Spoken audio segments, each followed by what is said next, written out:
so Ukraine has had a manpower problem for quite a long time. Yeah. But what we are seeing is that Ukraine is passing Russia the also, point. by the way, Russia also, because Dimitri, you know, we have about a dozen odd Indian citizens rostered for, if not directly combat duty, some kind of support role in the Russian army. And remember, some of them really did not actually enlist for any combat arm, but still ended up fighting on the side of the Russians. So as Trump says, perhaps rightly, that the war in Europe has become, unfortunately, a human grinding machine. And that's why it should stop. President Putin has... President Trump says that he sees the intent in President Putin to stop the war. The rest of Europe does not. European leaders do not. So obviously, that part of conversation would be there between the two leaders, whatever India can do in terms of communication, opening communication channels, or keeping communication channels open between both the sides, apart from whatever Trump administration is doing. Europe, of course, is not helping. But that would be there, Shravan, as part of the dialogue. Well, in fact, we have a very interesting guest who's joining us on this broadcast, perhaps to also get the West perspective here. Scott Ritter, who's associated with Sputnik, as an international guest with Sputnik. He's essentially a military analyst associated with the U.S. Marine Intelligence. Mr. Ritter, thank you very much for joining us on this broadcast.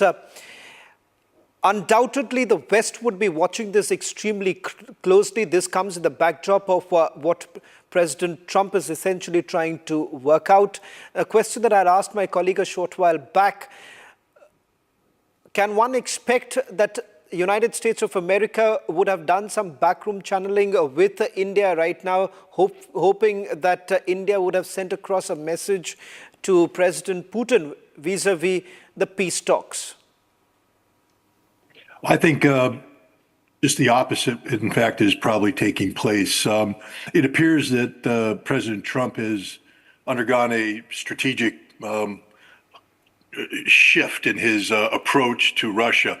A month ago, the approach was, we're going to sanction Russia into the Stone Age. We're going to impose crippling sanctions on Russia's energy sector. We're going to threaten the consumers, the buyers of Russian energy, India and China, with secondary sanctions, all in an effort to strangle Russia's economy, to bring Putin to heel. This was the strategy of Secretary of Treasury Scott Bessent. This was the strategy of Secretary of State Marco Rubio. Notice that neither Bessent nor Rubio were in Moscow the other day. Instead, we had Jared Kushner, the son-in-law of President Trump and a close advisor who, can have the kind of interaction with the president that none of his secretaries can, and also Steve Witkoff, the man who is spearheading the economic aspects of a potential U.S.-Russian rapprochement, together with Kirill Dmitriev.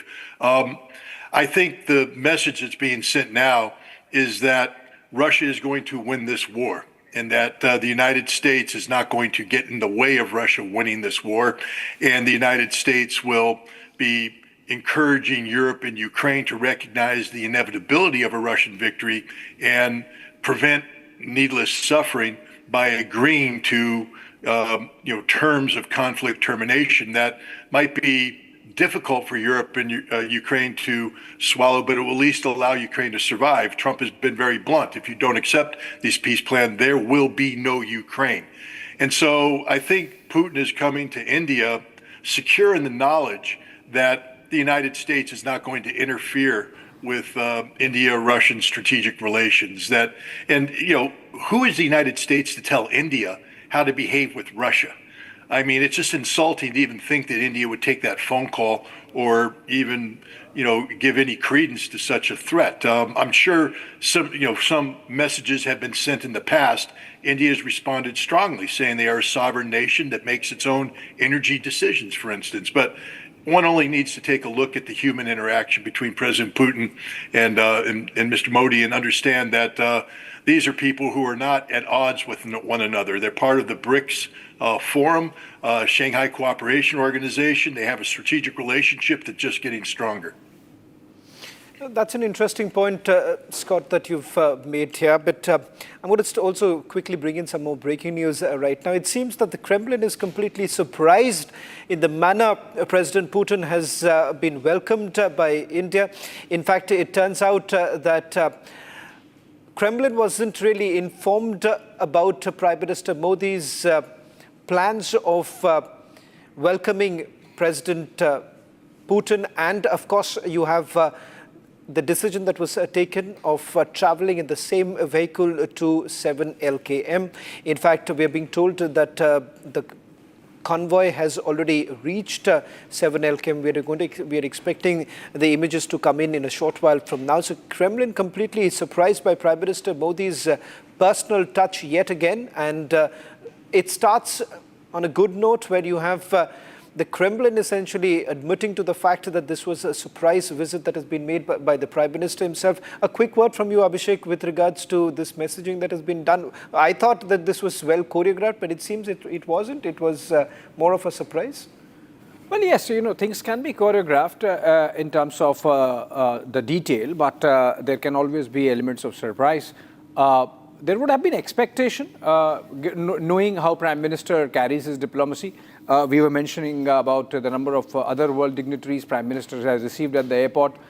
So I think in that sense, this is a significant gesture. As I was saying, Shravan, this is essentially Prime Minister underscoring the special and the privileged part of the India-Russia relationship in optics. Remember, in diplomacy, as much as the words, the picture also counts. The optics also count. So if the message has to be sent of strategic autonomy, if the message has to be sent of India, nurturing its relationship with Russia, irrespective of the global headwinds, irrespective of the pulls and pressures, irrespective of the threats and sanctions and tariffs and whatnot, then obviously why not do it when the whole world is watching? And this is the moment when these pictures are going to go travel around the world and go viral. And that's how Prime Minister really takes charge of the moment, which he has done with these pictures, receiving President Putin there at the airport, hug, a sliver of a cultural welcome, and then, of course, traveling in the same car, and then, of course, the talks. Remember, I've been underscoring this, that this is not about India and Russia. This is about a global geopolitical event really taking place. Otherwise, why would ambassadors of three countries be writing an op-ed? Why would the Russian ambassador respond to them? And why would just ahead of the visit, you would have India signing a maintenance deal with the Americans, about $1 billion worth of defense deal. This is about India, announcing to the world that we have the strategic understanding and the depth to balance, to handle West on the one side, Russia on the other, and of course China with that SCO summit at another level. So I think in that sense, this is a message of a very personal, a very strong level of confidence that India has in its capacity to carry itself with this kind of multi-alignment. And that just one picture really summing it up there with Prime Minister receiving President Putin. I want to just quickly, also bring in Dhairya from Sputnik to just tell us in terms of what are we really expecting over the next couple of hours following the meeting that's going to take place tonight.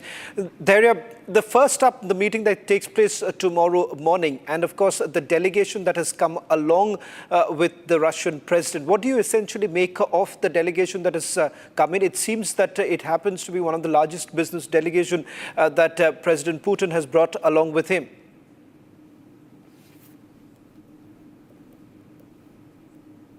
We expect delegation level talks at the 23rd India-Russia annual summit, and during the course of the day, we are going to see parallel meetings happening at the India-Russia forum. So the focus is clear from both sides. The focus is clear to boost India's exports to Russia in order to make this trading relationship more resilient. And let me point out, I spoke to Sberbank CEO, which is Russia's largest bank, and his view is he's a trusted advisor of President Putin, a former economic minister of Russia as well. So his view is that we shouldn't be dependent on any single commodity. This was a reference made in terms of the oil trade between India and Russia. So the focus from both sides, it's clear, more so from Indian side, that bolstering economic ties, boosting India's exports, that's the key focus of this visit. Another key area when it comes to national security, bolstering India's national security, are the defense relationships. So we can expect, some talks on S-400, then maybe some broaching of S-500 if India requires them. Definitely, as pointed out by Kremlin spokesperson during a press briefing by Sputnik, Russia is ready to offer India S-500 as well as Sukhoi 57 jets, which are, they're ready for localized production in India, something which no other country is offering at the moment. So defense and trade are the two areas as well. And then there are other aspects such as civil nuclear cooperation, small modular reactors being offered to India, whether that's going to be formalized. So yeah, it comprises entire gamut of ties, and we're going to see a lot tomorrow in terms of outcomes. Already Kremlin has put out that there are going to be 10 intergovernmental agreements as well as 15 commercial pacts to be signed. So that gives you a sense of what we can expect tomorrow, and definitely it's going to be a big day. There we are expecting you to get us the big news break tomorrow as we continue with our joint coverage. I want to take in perhaps Abhishek, just a quick word from our colleague in Brazil right now, Andre, because it's also important that it's, as we've been pointing out, that it's going to have a global ramification also, this entire meeting between President Putin as well as Prime Minister Modi. Andre, just a quick recap of, all that is actually happening in Global South right now, particularly given the fact that, a lot has developed in the last 48 hours itself with those calls that have gone in. So how exactly are you really looking at this visit, and more importantly, the big headlines really emerging in Brazil at this stage? Brazil is paying attention of that visit because if you see that year, 2025, Modi came here from Brazil, and the Vice President of Brazil, Geraldo Alckmin, in October, here in India, and Lula is expected in February 2026. So it's very, very important in terms of partnership, in terms of strategy, and other things. So let's see. Right.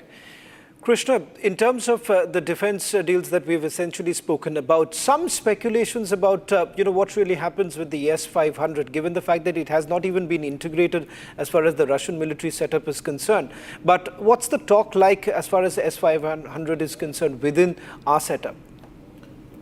As far as Russian side is concerned, they are offering everything. S-400, S-500, everything has been offered, and they are offering S-500 since last couple of years. S-400. Do we have any reservations? No, we don't have any reservation, but Indian Air Force is using S-400 already, and 5 squadrons are in the deal, and 2 are still to come. So S-500 is obviously S-500 is better than S-400. It has more capable. Its range is much more than S-400. So India obviously. But as I understand, India has also been demanding a joint production to essentially take place. Actually, as for there is a talk for not exactly the joint production of S-400, but maintenance, repair and overhaul in India, and that will be the first phase. Maybe in near future, S-400 missiles can be produced in India. So this talks are on this topic also, right. on this thing. But production of S-500 in the joint production is not right. I want to bring in Scott right now. Scott, what we have essentially witnessed here is the fact that President Putin has basically set the tone for this entire meeting to take place. Of course, the warnings that have actually gone to the European nations coming in.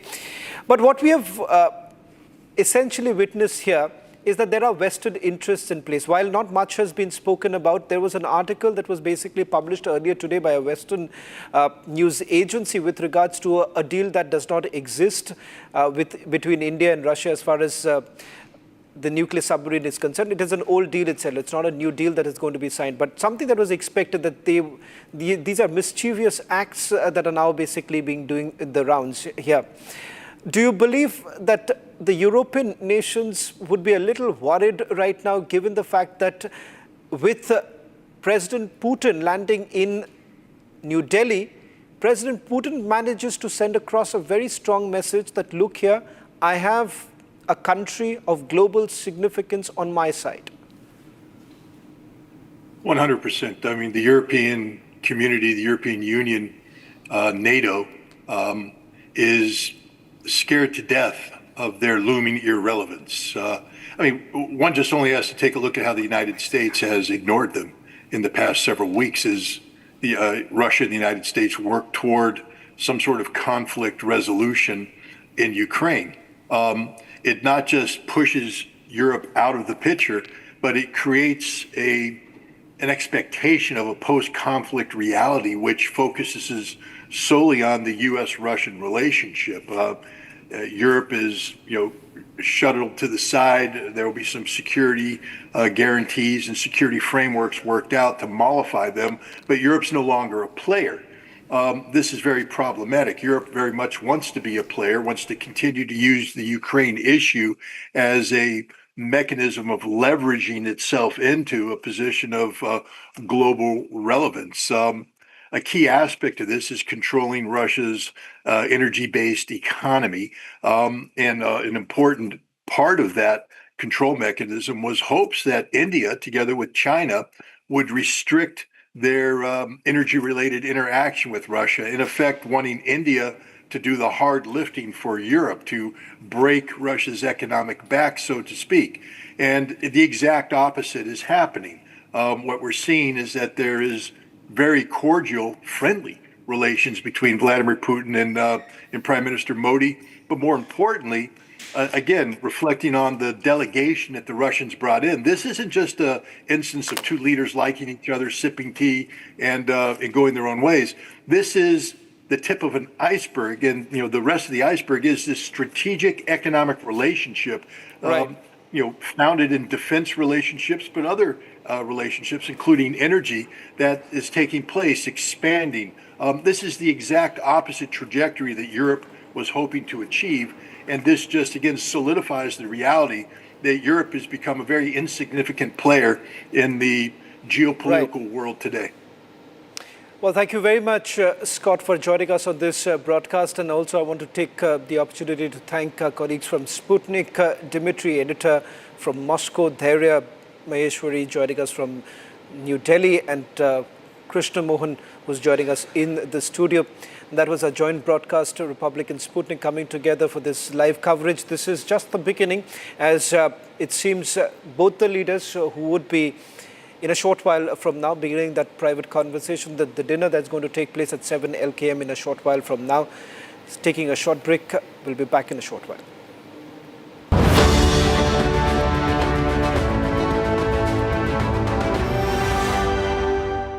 थोड़े में ज्यादा स्वाद ये है तो है इसकी खास बात। वाओ मम्मा, क्या स्वाद है? अरे मेरे राजा।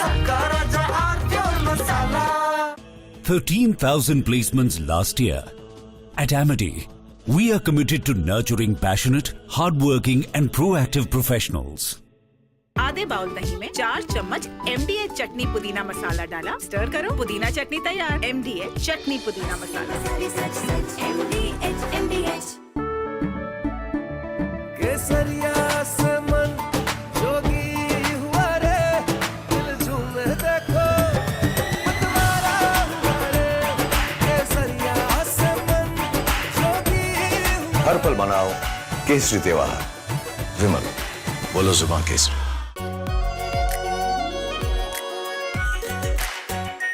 Our pure shahi paneer masala, delicious, healthy every day.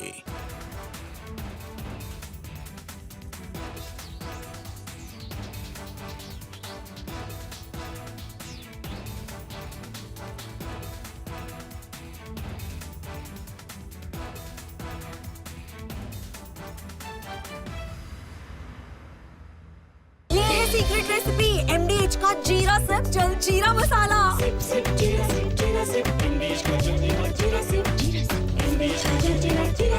The Indian Army has rarely spoken so loudly without uttering a word.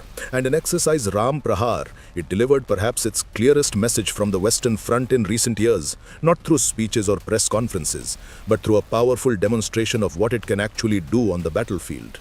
What happened in the deserts and plains under Kharga Corp was not just another military exercise, but a carefully planned...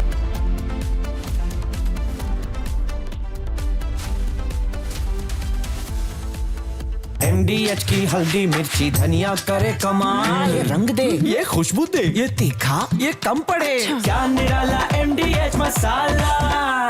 इसको घर पे लगाओगे तो शादी का तो पता नहीं, पर घर पक्का नहीं टूटेगा। रुंगटा नहीं तो घर स्ट्रॉन्ग नहीं। रुंगटा स्टील TMT बार एकदम सॉलिड। पहाड़ों में एक हाइकिंग स्टिक भी बन सकती है। आर प्योर सूजी पास्ता उबालो, मिलाओ और खाओ, 8 मिनट में तैयार। क्या टेस्ट है सबका राजा R pure masala.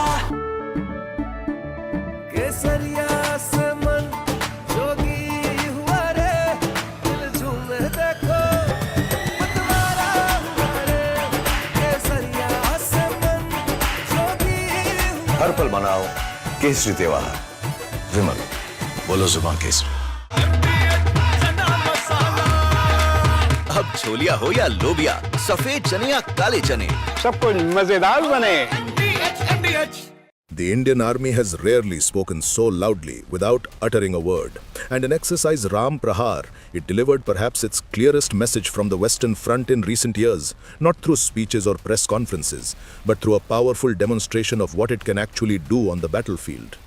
What happened in the deserts and plains under Kharga Corp was not just another military exercise, but a carefully planned signal about capability and intent along our border with Pakistan.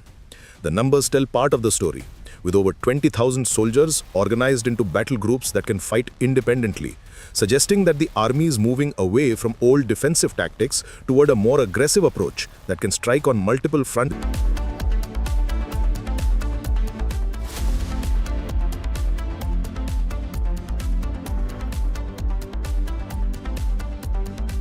थोड़े में ज्यादा स्वाद, यही तो है इसकी खास बात। वाओ मम्मा, क्या स्वाद है। अरे मेरे राजा, 13,000 placements last year.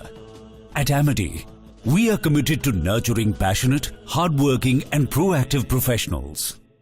दादी के हाथों का जादू और खुशबू से महकता घर, माँ की मुस्कुराहट और खाने की सुगंध। MDH गरम मसाला, क्योंकि हर रिश्ता है स्वाद से जुड़ा। केसरिया से मन जोगी हुआ रे, दिल झूमे देखो मतवारा हुआ रे।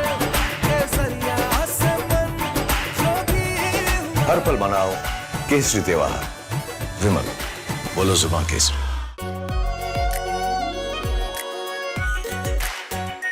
Are pure shahi paneer masala, delicious, healthy every day.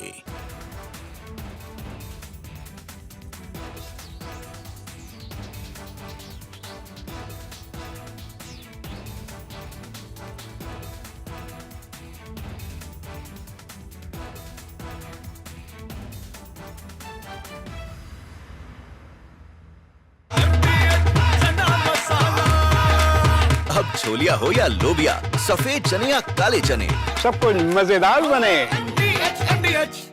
From the hallowed chambers of the Supreme Court of India, the law roars louder, real, fearless, historic.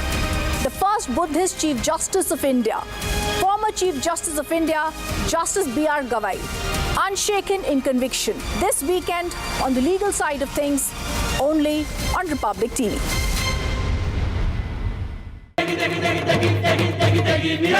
MDH की देगी मिर्च, देगी मिर्च का तड़का, अंग अंग फड़का। MDH की देगी मिर्च। इसको घर पे लगाओगे तो शादी का तो पता नहीं, पर घर पक्का नहीं टूटेगा। रूंगटा नहीं तो घर स्ट्रॉन्ग नहीं। रूंगटा स्टील TMT बार एकदम सॉलिड। पहाड़ों में एक हाइकिंग शिप भी बन सकती है। आर प्योर सूजी पास्ता उबालो मिलाओ और खाओ, 8 मिनट में तैयार। क्या टेस्ट है सबका राजा आर प्योर मसाला। केसरिया से मन जोगी हुआ रे, दिल झूमे देखो मतवारा हुआ रे। केसरिया से मन जोगी हुआ। हर पल मनाओ केसरी त्योहार। विमल, बोलो जुबान केसरी। ये है सीक्रेट रेसिपी MDH का जीरा सिप जल जीरा मसाला। सिप सिप जीरा सिप MDH का जल जीरा सिप MDH का जल जीरा SIP.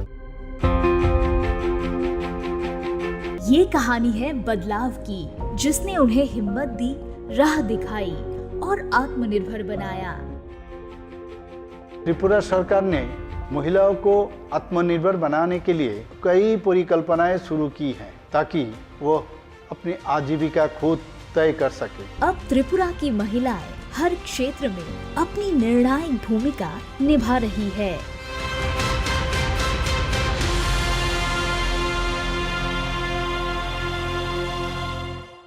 The Indian Army has rarely spoken so loudly without uttering a word.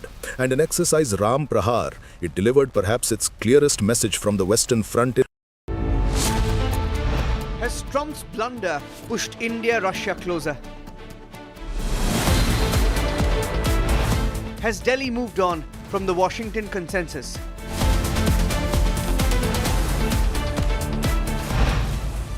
How India is redefining diplomacy in a multipolar world, debating tonight at 8 p.m. Air India dysfunctional and Indigo in big trouble. Pilot shortage brings Indigo to its knees.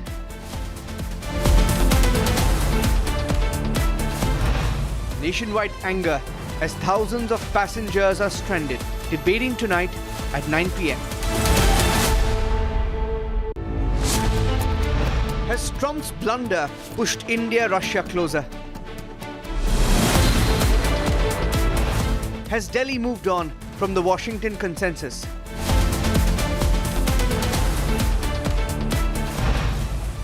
How India is redefining diplomacy in a multipolar world, debating tonight at 8 p.m.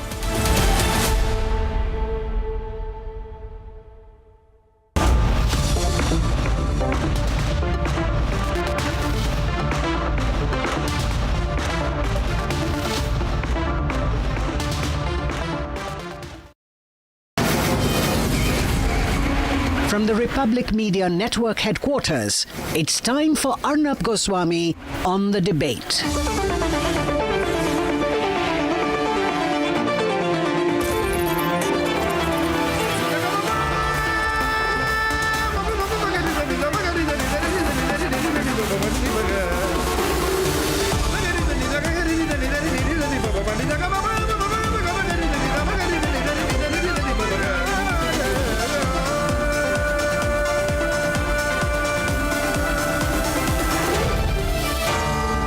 Arnab Goswami on the debate. Wow. At 8 p.m. tonight, has Trump's blunder pushed India-China closer? Has Washington completely moved away from the has New Delhi completely moved away from the Washington consensus? At 9 p.m. tonight, why Indian airline passengers have been taken completely for granted and why the aviation sector is one of the greatest failures of the central government.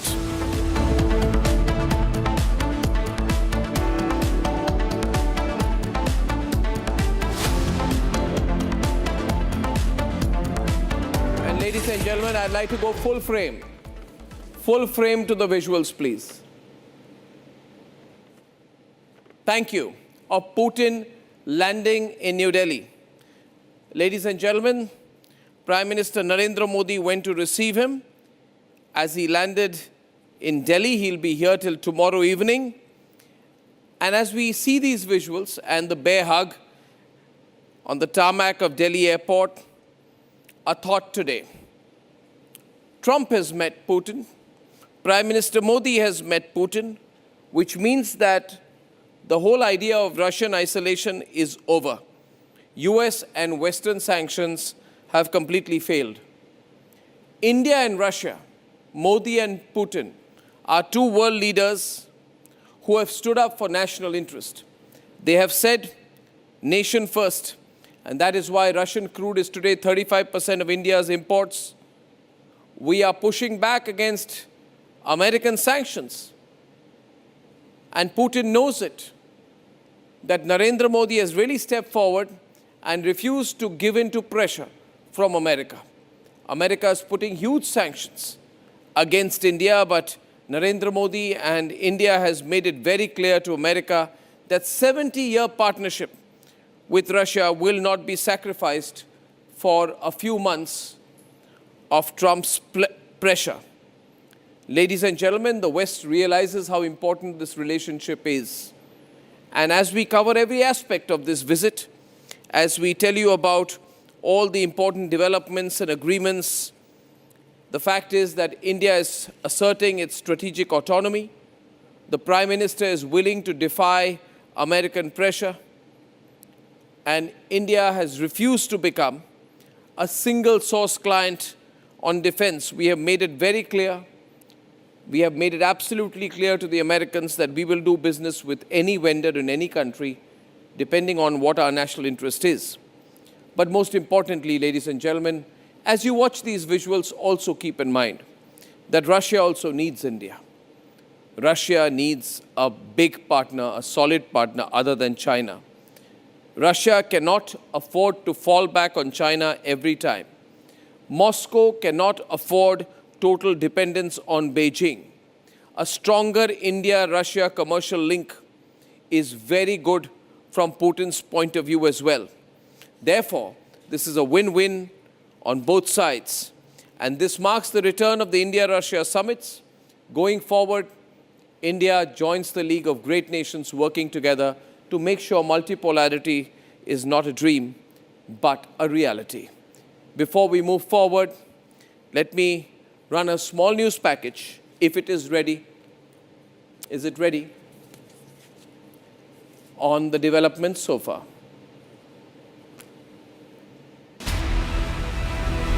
In a rare gesture of respect and camaraderie, PM Modi personally arrived at the Palam Air Base to welcome Russian President Vladimir Putin on his first state visit to India since the Ukraine war began. This is President Putin's first visit to New Delhi in over 4 years, where he will be received with full state honors tomorrow at the Rashtrapati Bhavan in the morning, with the 23rd India-Russia annual summit meeting to follow in the day and a state banquet in the evening hosted by President Murmu. It was all smiles when President Putin disembarked from the flying Kremlin, with PM Modi welcoming him with the classic Modi hug. Giving Washington flashes from Tianjin, PM Modi and President Putin yet again sat in the same car as they exited the Palam Air Force Base. Modi is hosting President Putin for a private dinner at his residence 7 Lok Kalyan Marg this evening, reciprocating the courtesy he received when he visited Moscow last year at Putin's Novo Ogaryovo residence. Earlier in the day, Russian Defense Minister laid a wreath at the National War Memorial in New Delhi.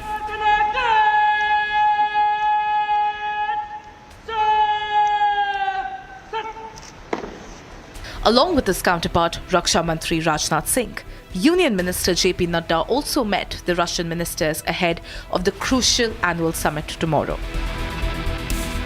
Meanwhile, Washington is watching closely. However, Trump is not rocking the boat as he desperately tries to cling on to his peace effort hopes. I don't know what the Kremlin's doing. I can tell you that they had a reasonably good meeting with President Putin. We're going to find out. It's a war that should have never been started. But you have President Putin had a very good meeting yesterday with Jared Kushner and with Steve Witkoff. What comes out of that meeting, I can't tell you, because it does take two to tango. While India and US have hoped to sign an interim trade deal by fall this year, with a possible Trump visit, it is Putin who is in town. With the potential S-400 and Su-57 deal talks on the cards, and the deepening bilateral cooperation on trade, technology and energy, has Washington made a strategic mistake by backing Pakistan post-Sindoor fallout? Are Russia and India stronger than ever before, courtesy President Trump?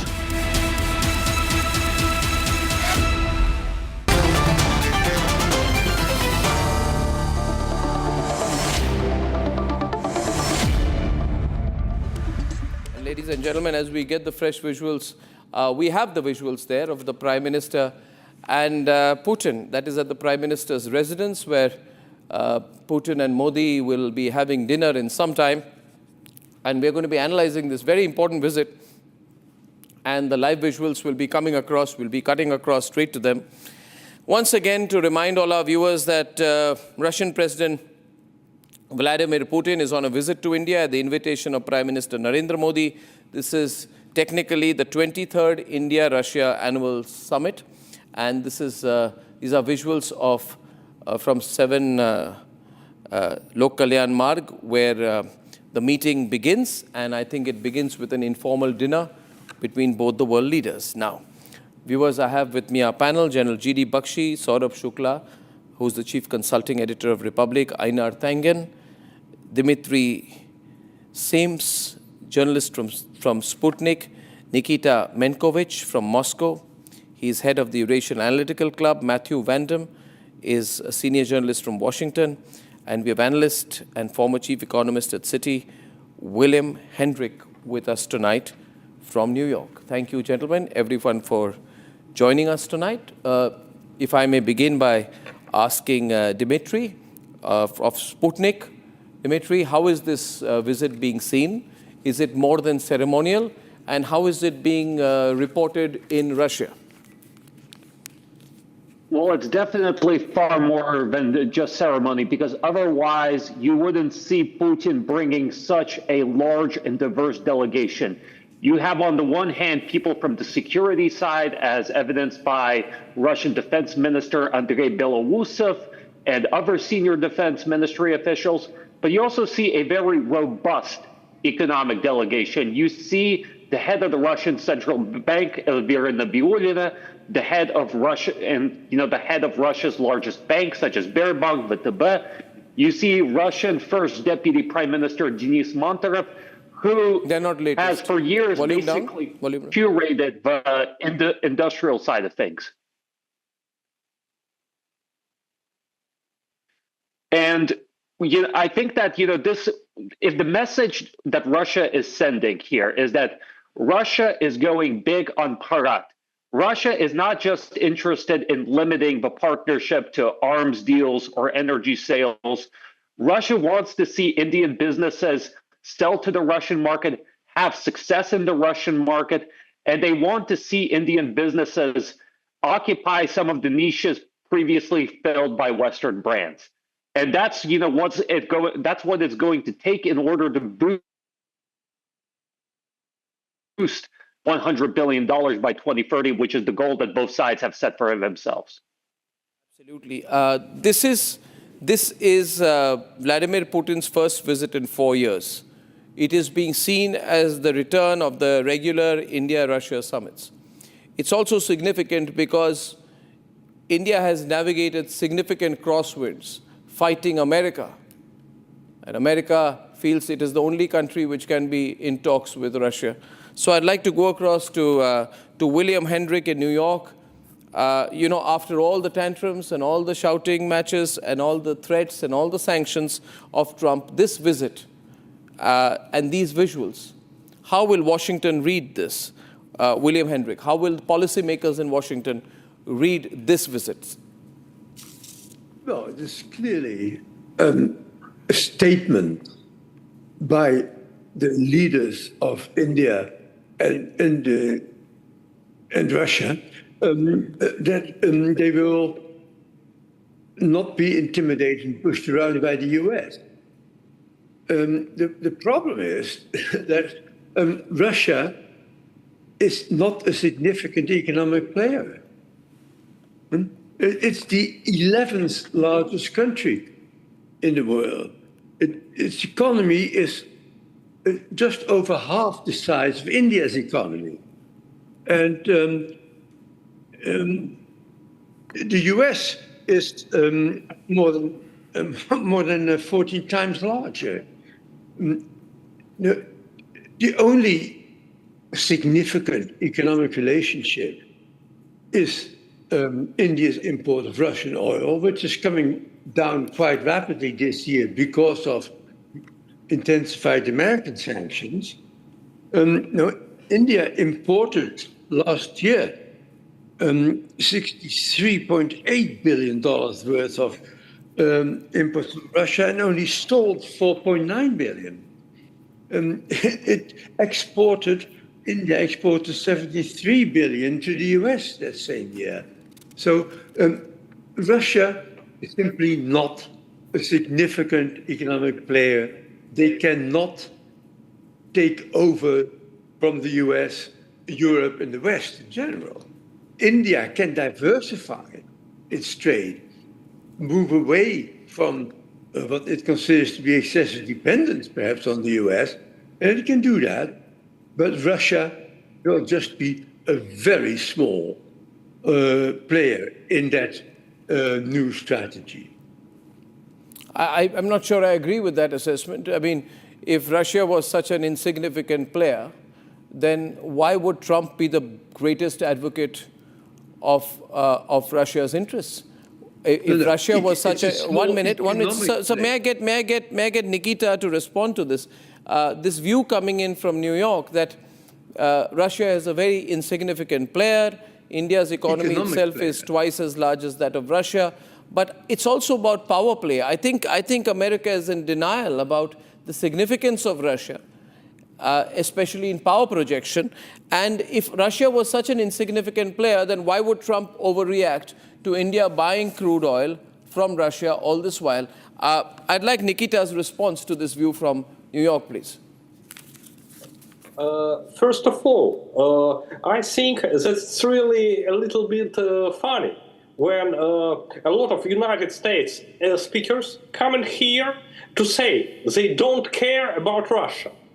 If you don't care about Russia and India talks, maybe you have a lot of business to do in your country, with your poverty, with your economical problems, with your inter-race aggression. You have a lot of problems. But you always came here to India, to Ukraine, to any other country to tell that you absolutely don't care about it. But you say, India must, Russia must, China must, Iran is also must do something you want. I think that you American guys should finally understand. You're just a country with your own problems and your own business to do. What is discussed by Russians and India, it is not your business. It is not you who may say, do it or that. It is not you who discuss the situation of Ukraine, on Ukraine. You started this war, but you are losing it. Forget about it. Russian and Ukrainian people are going to choose those future without you. I don't really understand why we do see here a lot of people from the United States to comment the India-Russian talks. Maybe you'd better invite some Chinese expert or Pakistan. It will be more rational because Pakistan is your neighbor. He may have some kind of interest in this situation. But American guys are just losing those and our time. No, I think there's a choice. I think the point to be made here tonight, and I would say that we cannot but at all underestimate the significance of this visit. The West can say what it wants, but this is a country called India, which has been under tremendous pressure from the United States of America to almost snap its relationship with Russia. And the simple policy of Donald Trump in America has been put a lot of disincentives and then say, if you listen to me, I will provide you incentives. Now, the incentives are taking away the disincentives. So you say, I'll put 100% tariffs and then say, if you're going to be a good boy, I'll bring it down to 50%. And what India has done here, what Narendra Modi has done here, what makes Narendra Modi a great leader? A great leader. He has said, I will do what is important. I will keep my defense engagement, my foreign policy engagement, my economic engagement with Russia going come what may. So my reading is, and I'd like to go to General G.D. Bakshi, is that this meeting is Narendra Modi's quiet but self-assured way of telling the world that it's nation first for India, that the sanctions are a water of a duck's back, as it were. General Bakshi. Absolutely, Arnab. The simple fact is, this is a statement of the assertion of India's strategic autonomy, strategic autarky. We will make our own decisions based solely on the centrality of India's national interests. We will not be bullied, we will not be pushed, we will not be threatened or cajoled. The United States has put the highest sanctions on India, not even on China. It has put the highest sanctions on India and Brazil because it deems them to be the central pillars in the Brics, which it views as a threat. The Russia-India-China triangle had been spoken of by Primakov in the 1990s. That was very premature. But the simple fact is that the unipolar movement is long past. For the United States to still act as if it is living in a unipolar world, well, is fanciful. And Donald Trump is now realizing that by slow degrees as nations stand up to it. India stood up to Donald Trump, and a number of nations have followed, including Japan, including other countries which have, taken a second look at all the trillions of dollars they had promised to the United States. The simple fact is that you might say that Russia's economy is small. Don't forget the fact that Russia has the biggest nuclear arsenal in the world. It is the most modern nuclear arsenal. Russia has one of the strongest conventional militaries in the world, which has proven itself in the war in Ukraine, right? Despite all the support from the United States of America, from Europe, etc., Ukraine has now virtually lost that war. So to just grade Russia in economic terms, Russia's economic shortfalls could well be met by its relationships with India and China, and with BRICS for that matter. BRICS as a grouping has far greater clout today than the American Western bloc put together. The G7, the BRICS carries far greater clout in pure terms of demographics, in pure terms of economics, etc. The BRICS is a force to reckon with, and at the core of the BRICS is the Russia-India-China triangle, which has far greater strategic heft than is or can be measured in terms of pure dollar terms. As it is, we are trying to see that we trade with one another not in dollars but in terms of our own currencies. That by itself could hold out a threat to the dominance of the United States dollar, upon which the US economic supremacy or superiority is premised. I think so. If the dollar ceases to be the global currency, America will will suffer quite a bit. William, you seem to be disagreeing with what General Bakshi says. But may I add one point here that I personally believe, Matthew can come in on this, and Einar can come in on this. I personally believe that there'd be a lot of people in Washington who'd be really happy at the Putin-Modi deep India-Russia engagement, especially the growing group of Trump critics. Because what Trump has been forced to do, Matthew, is that he's been forced to engage with Russia, come down from his high horse, and also watch the visuals of Putin meet Modi a day after he met his own son-in-law, Jared Kushner, who flew down on Trump's behalf to Moscow. So if there's anyone really who's had to compromise here or come down from his high horse, Matthew, it is Trump. It is Trump who's being forced to change his line and soften his line because he's dealing with tough leaders. He is bitten off more than he can chew, Matthew. Narendra Modi, Vladimir Putin are tough. Xi Jinping, they're all tough leaders. Big countries who know power projection. And Jared Kushner had to go to Moscow to re-engage with Putin, and then Putin finishes that and flies down to meet Modi. What does this signify? I'd like your thoughts. Matthew. Well, I think that the United States is not having its way with India, and it's pretty clear that President Trump's efforts to pressure India to move away from Russia are not working. In fact, they seem to be backfiring. The tariffs and his crackdown on H-1B visas for the United States and so on. That doesn't seem to be going well. The fact that India is being pushed, so to speak, into the arms of Russia is a sign that Trump's policy towards India is not going the way he would like it to.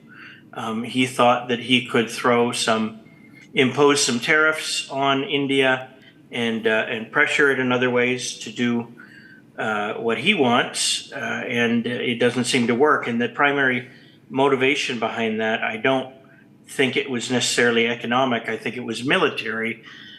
President Trump doesn't like India buying buying oil and energy products from Russia, and he wanted to discourage this behavior in the future. And it looks like the policy is not working.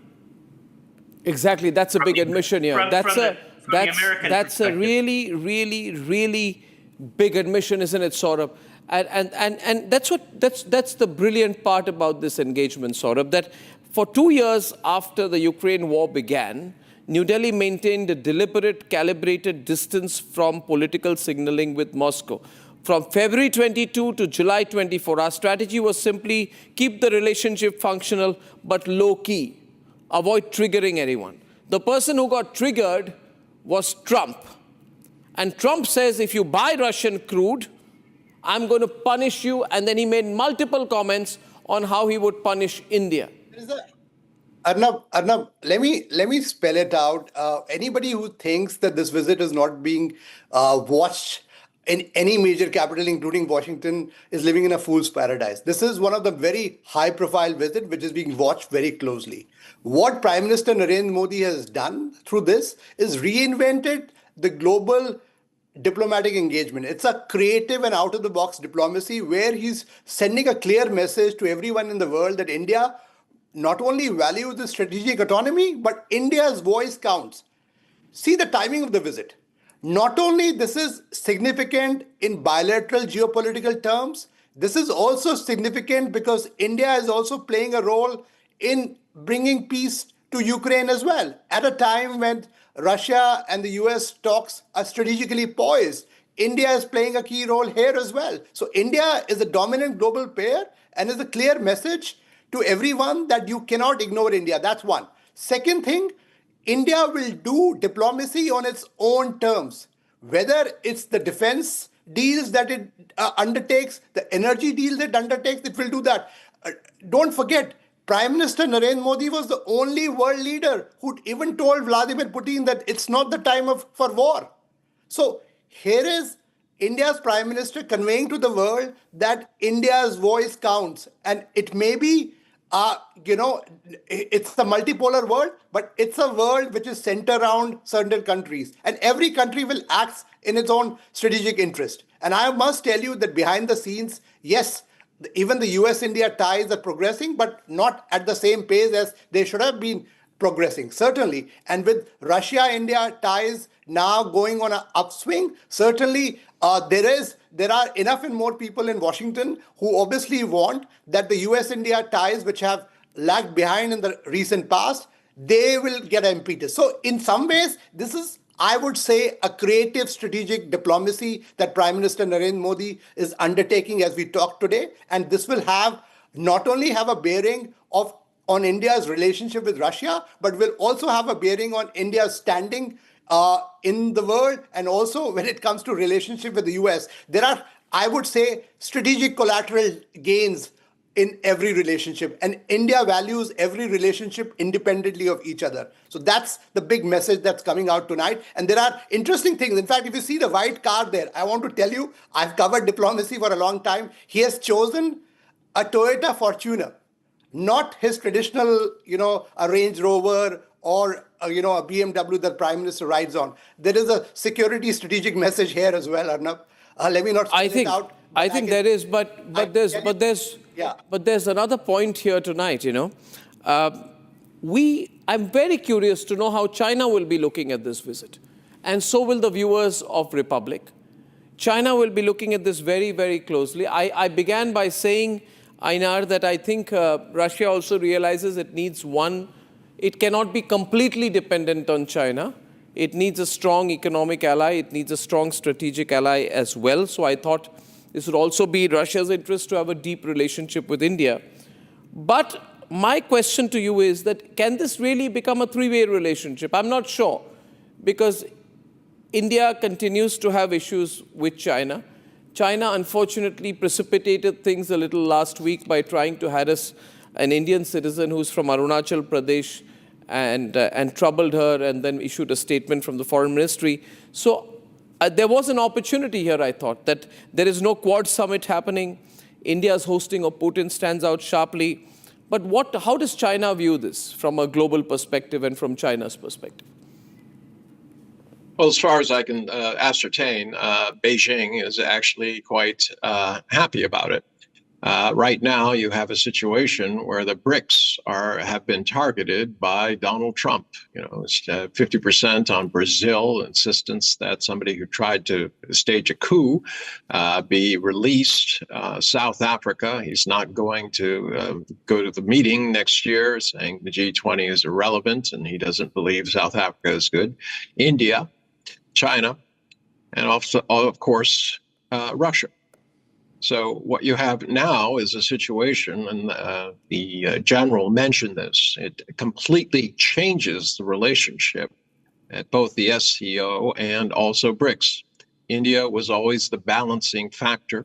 They're the ones who said, look, we don't need to start anything. Let's be cautious. Let's wait. That could change. Vladimir Putin has showed up with his bankers. He's serious. If he's willing to help India with infrastructure, with investment, to wean it away from the United States dependence, this would be a game changer. Donald Trump sought to isolate all of his, quote, possible competitors. Instead, what he has done is isolated the United States. So from China's perspective, every country is entitled to take its own course. Obviously, getting together with Russia makes perfect sense, especially given the historical situation. So there's not going to be anybody in Beijing worrying about it. Do India and China have issues? Yes, they have different narratives about them. Hopefully, at some point, they settle. but that is for the future. Right now, India is sending a very, very strong signal to the world that it's not going to be co-opted, it's not going to be bullied. If that continues with a group setting, where perhaps it would makes sense for Europe, BRICS, ASEAN, the rest of the world to go to Washington and tell Donald Trump to stuff his tariffs. Doesn't matter how much he wants to tariff his own people. He will not be allowed to play this cynical game where he plays different countries off against each other for his advantage. That is not the way the world is going to work in a multipolar world.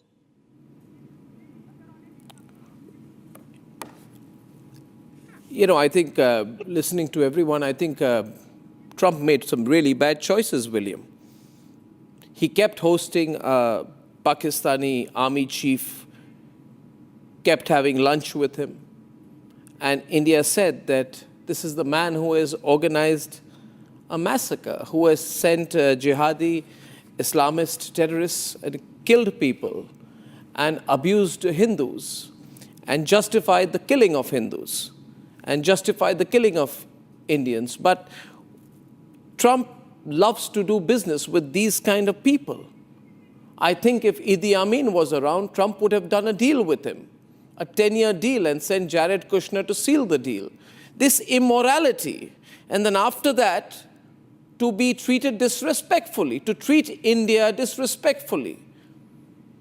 The world's largest democracy has said to Trump today, William, that we are not going to follow your script, we are not obliged to. And also try to blackmail India, you see, William, not give us the engines that you promised on a written contract for our fighter jets, and then expect us to buy more defense equipment from you. I think America has lost its moral authority. It never really had any, William, but it's dealing with countries who are going to control the global economy 15 to 20 years from now. You know, and increasingly the pushback is going to become very obvious. The world is not unipolar, William. Will Trump understand this now? It's not even bipolar. It's multi-aligned, and India is also a center of gravity in this. Every country will want strategic autonomy. I think you were wrong when you said Russia doesn't matter. How can you say Russia doesn't matter? Can you explain this to the Russians? You said Russia doesn't matter, it's a small country. Well, why did you say that at the start? Can you explain that to our Russian friends? Can you explain that to Dmitry? Absolutely. But when I said that Russia is not important, it is as an economic power. Russia has an enormous nuclear arsenal, the world's largest, and probably the world's most up-to-date as well. So that has to be taken seriously and respected. But from an economic perspective, it is the 11th largest country. It's a small economy. The UK is larger, France, Italy, Canada, Brazil is larger. Yeah, so, it is India's largest defense ally, and will continue to be. So historically, this has been the case, and 60% of India's military hardware, the stock, is of Russian or Soviet origin. Yeah, because correct. No, we can't trust you. We can't trust you. We can't trust you. You're an untrustworthy ally in terms of defense. No, you said the GE, you can ask General Bakshi here tonight, General Electric has refused to supply the engines, right, Saurabh, General Bakshi, that were promised to be sent for our light combat aircraft. You are blackmailing India. And I'm not defending. I'm not defending. Arnab, we had foreign policy, or his economic policies, or his tariff policy. No. One minute. Yes. So that's not what we're talking about. We're asking here about Russia is likely to remain a significant military supplier to India. India is trying to diversify its sources, even of military supplies. First of all, I think General Bakshi and our Russian friends, please, let's get another perspective on this. A section of Americans who believe that Russia is not significant. I want a response maybe from Dmitry first in Moscow. Economically significant. Yeah. Economically Yeah, significant. I'd be delighted to respond to set the record straight. So we've heard this narrative for years now that the Russian economy is weak and that it's insignificant. Let's ask ourselves a question. If the Russian economy is so weak and so insignificant, why is it that the Russian economy has outgrown the entire G7 in 2023 and in 2024, despite having 25,000 sanctions imposed on it? Why is it that Russia has the industrial capacity to outproduce all of NATO in terms of ammunition? And the key reason is that the economic statistics that William uses are fake, basically, because most economists don't look to nominal GDP because nominal GDP doesn't account for differences in purchasing power parity, which is the more significant metric that we look at. And if we look at GDP by purchasing power parity, Russia is in the top 5.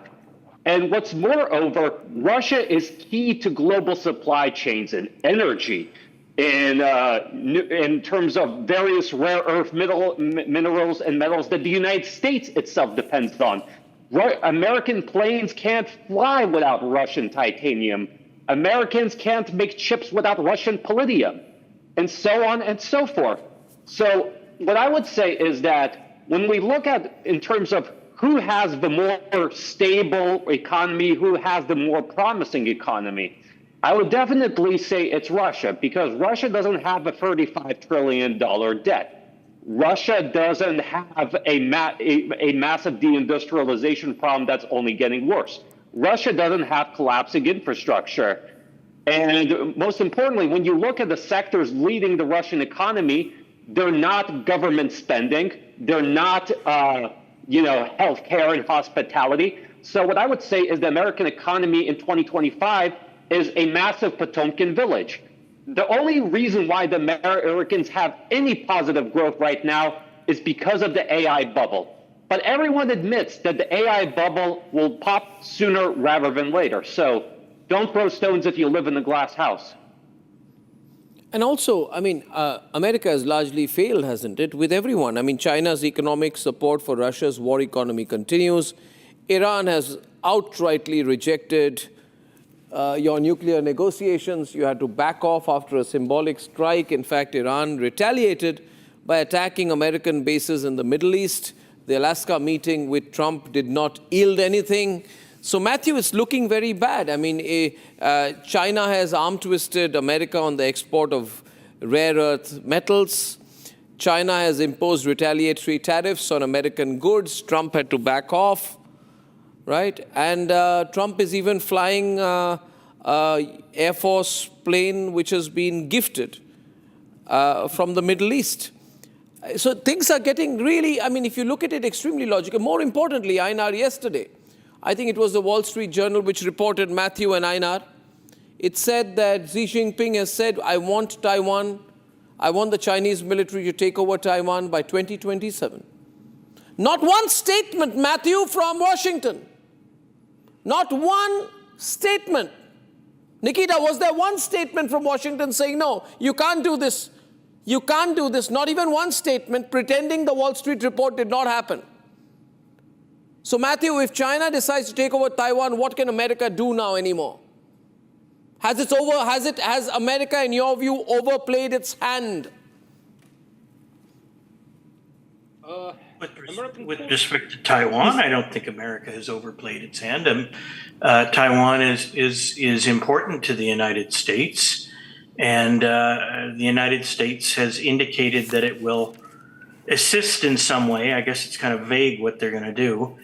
Taiwan and help to shield it from a communist Chinese invasion, an invasion that almost certainly is not going to happen, because China needs Taiwan to produce semiconductors, to produce chips, and so on. And so when China is doing this saber rattling with Taiwan, it just does this as a matter of Beijing's policy.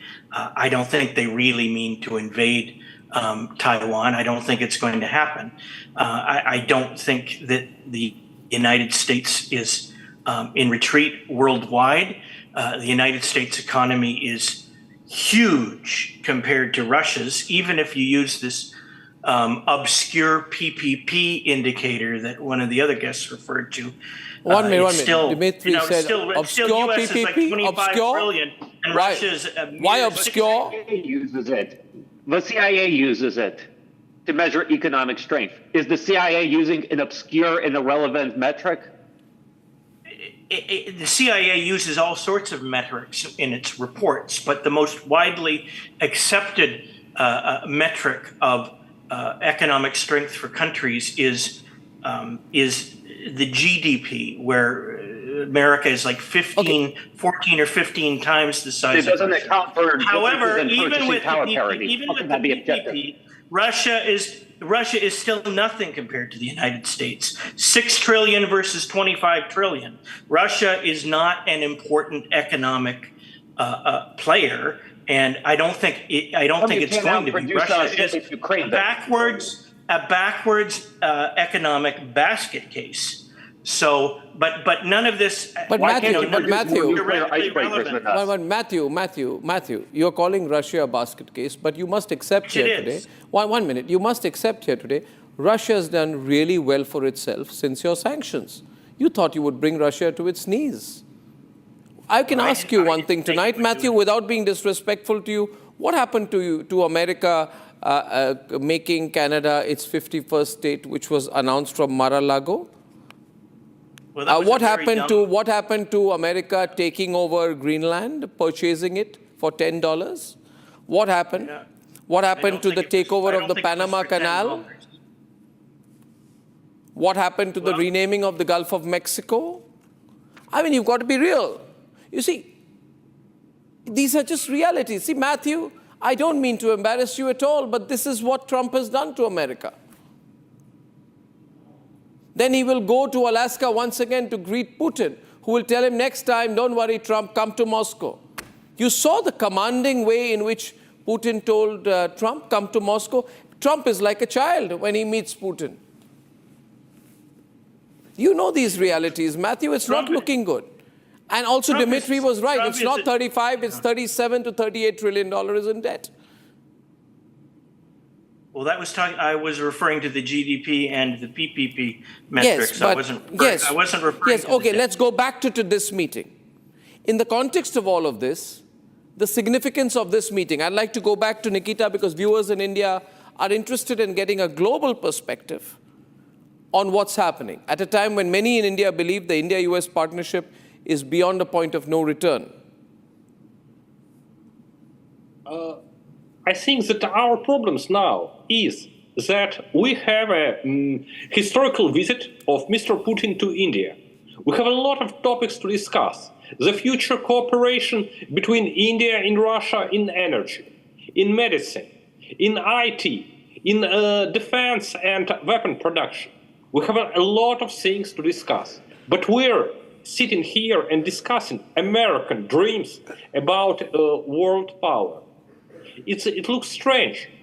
We have a lot of work to do, India and Russia. We don't need these American guys to argue with them about those dreams, to be a leader, to be a standard, to be an example for other countries. United States is just a usual country. It's smaller than India do. I don't want to feel someone bad. It's not bad to be smaller than India. But you should understand, India shouldn't pay attention to your remarks. Russia has no need to prove you that we are great enough to live as an independent country. Please, we should change our behavior. We should forget about so-called American perspective. No. If we want to have an international debate I would forget all that. I agree with you, Nikita. We can't be reactive on issues. But today, what is the issue here? The issue was always Russian oil, Saurabh, wasn't it? Einar, it was Russian oil, but European Union is the largest buyer of Russian LNG. France, Belgium, Netherlands, Hungary, all these are big countries buying Russian oil. Europe is the second largest importer, 22% of Russian LNG imports. Japan is the third largest importer. Japan is the third largest importer. So this whole aggression on Russian oil, Einar, this aggression on Russian oil is over after today. Basically, India is saying tonight, Einar, can I have Einar? He's speaking, Aditi, he's speaking. You have to look at who's speaking. Einar. You cannot forget the fact that it was the U.S. who asked India to buy Russian oil. I mean, this is the part that is very, very hard for, most people in the Beltway to understand. You ask India to buy Russian oil to stabilize the price so that you do not have these huge spikes, which would have affected the United States. This was a political move. And now you have, Trump saying that if you buy oil from Russia, it's a big issue. I mean, the part I don't understand is he always claims that he's a friend of Modi, calls him up on his birthday, wishes him a happy birthday, and the very next day tells Europe to put 100% tariffs on India. I mean, it's befuddling. I know he likes madman politics, but obviously from the tone of everybody here, it's not working. This issue about purchasing power parity, I would suggest my American colleague consider that what you can buy and what you can live by is the true measure of your economy, not nominal dollars. That's well said, and also the world. Can I yes. Arnab, quick dimension. President Trump has used these tariffs as a negotiation tactic. Yes. He's a deal maker. If you remember my question to him when Prime Minister Modi went there, he said, Prime Minister Modi is a tougher negotiator. That's what is actually playing out in the real sense. So post this, I can tell you, it will spur not only Russia-India relationship, this will have a positive impact on US-India relationship as well, because the US also realizes that they don't want to miss out the bus. Prime Minister Modi has proven once again that he, in some ways, is an epicenter when it comes to global diplomacy, and he does his own distinct style of diplomacy. And often, some of these acts help us consolidate our bilateral partnerships as well, besides a global worldview. So I see a positive impact of this happening, even on India's relationship with the US, because at the end of the day, everybody values their self-interest. But there is, I've been speaking to a lot of... US does not miss out here as well. I've been speaking to a lot of people, influential people, policymakers, and what they've been saying to me, William, is that we have learned how to handle Trump. In India, what people say is we know how to handle Trump. And the feeling is that nothing matters because we had our GDP numbers, Q2 GDP numbers. By the way, William, you've been a chief economist at Citi, you should know, we've grown at a historic 8.2% growth quarter on quarter. That's huge. The whole world wants to talk to us, which means we have absorbed whatever small losses are there because of your sanctions. So, I agree that India's economic performance is remarkable. But so is Russia's, right? Relatively. India's so is Russia's. strong demographics. Russia's economic prospects are poor. Its economic size is de minimis. And I think the GDP at market prices is the right measure of economic power. Adjusting for purchasing power parity gives you better views of standards of living, but not on market power. So Russia, simply from an economic perspective, is not a realistic alternative to continued economic trade with Europe, with the we US. seem to... Yes, the world is becoming multipolar. Yes, India will be the center of one of the poles. It is undoubtedly inside the economy, but Russia is not a significant economic player. Yeah, but America is isolating itself here, William. Yes. America is isolated. We are talking to Europe, we are talking to Canada, we've increased our business with Latin America, ASEAN.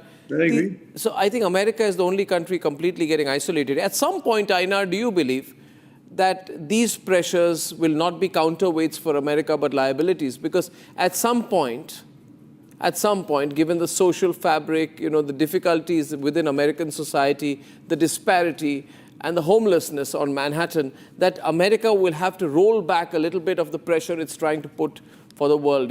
Trump is still going around congratulating himself in global capitals, saying, we've never had so much money in America. Do the Americans feel the same way? Those who I speak to clearly don't. They say there's a lot of poverty, a lot of social divide in America that's happening right now, a lot of tension that's building up. What's your reading? Well, you just have to look, you can't look past the fact that he's sent troops to American cities. I mean, this is not the sign of a free and well-functioning democracy. In terms of my chortling friend in New York, I mean, I find it hard to believe that he wants to, perpetuate this myth that America is a strong man.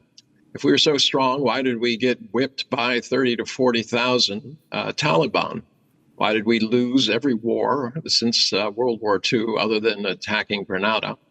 I mean, we do not have the pedigree to insist that being bigger makes us better, hasn't made us more effective. The world is not safer. We've spent trillions of dollars on these wars, and we're still continuing to pile them up. It is now past 38 trillion. With the additional things that Donald Trump is asking for, we're going to be soon across 40 trillion. The danger there is that there is no way that there's no plan to pay it back. Neither party has the will to say, look, it's time to either tax or stop spending. And if they do stop spending, unfortunately, it's stop spending on those who need it most and start, throwing more money at the war machine. Hasn't worked in the past. And you kind of wonder if Washington will ever wake up, look in the mirror, and decide it's time to change. It's not unipolar. It's part of a world, and it needs to act like a responsible citizen instead of a rogue. And right now, again, going full frame to go to the break tonight, Putin and Modi are at dinner. We'll get the fresh shots. I'm sure there's going to be a press release. But the bigger story of the day, the complete chaos in our aviation sector, and why I believe this duopoly between Air India and Indigo is a terrible thing to happen. When I'm back. Time for a quick breather. Arnab will be right back with the debate. Powered by Century Ply Club Prime. Raho befikar. MDH की देगी मीरज देगी मिर्च का तड़का अंग अंग फड़का MDH की देगी Miraj 13,000 placements last year. At Amity, we are committed to nurturing passionate, hardworking and proactive professionals.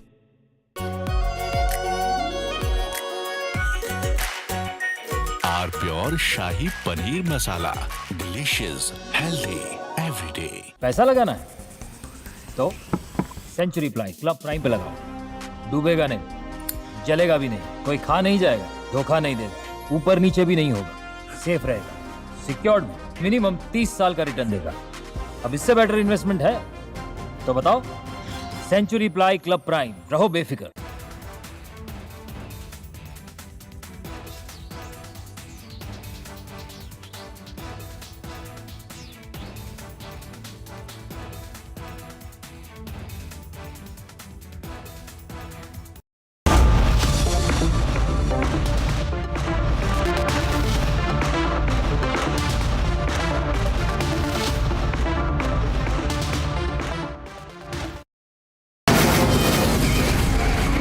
From the Republic Media Network headquarters, it's time for Arnab Goswami on the debate.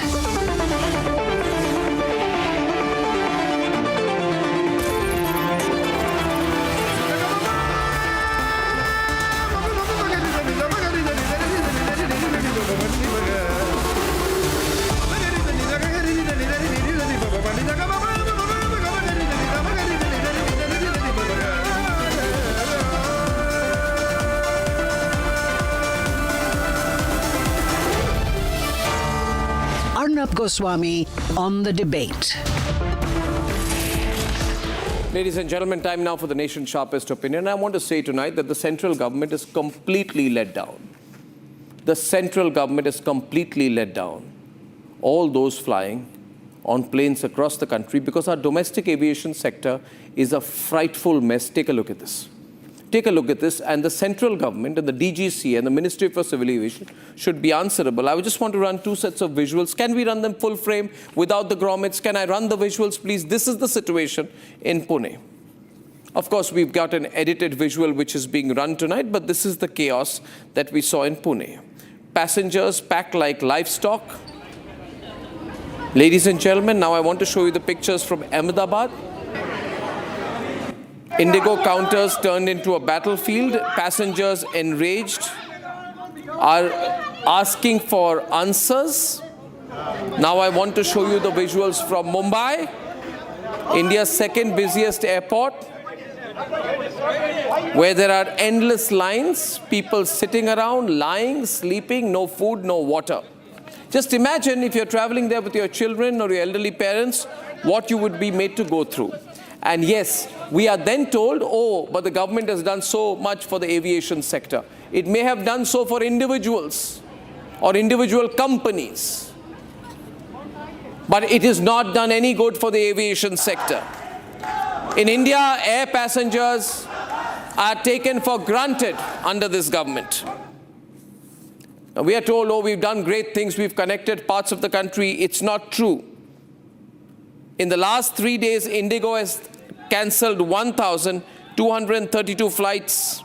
Cancellations have happened in November. 755 are because of crew and FDTL-related constraints. 258 are due to airspace and airport restrictions. 92 are due to air traffic control system failures. And 127 are due to other reasons.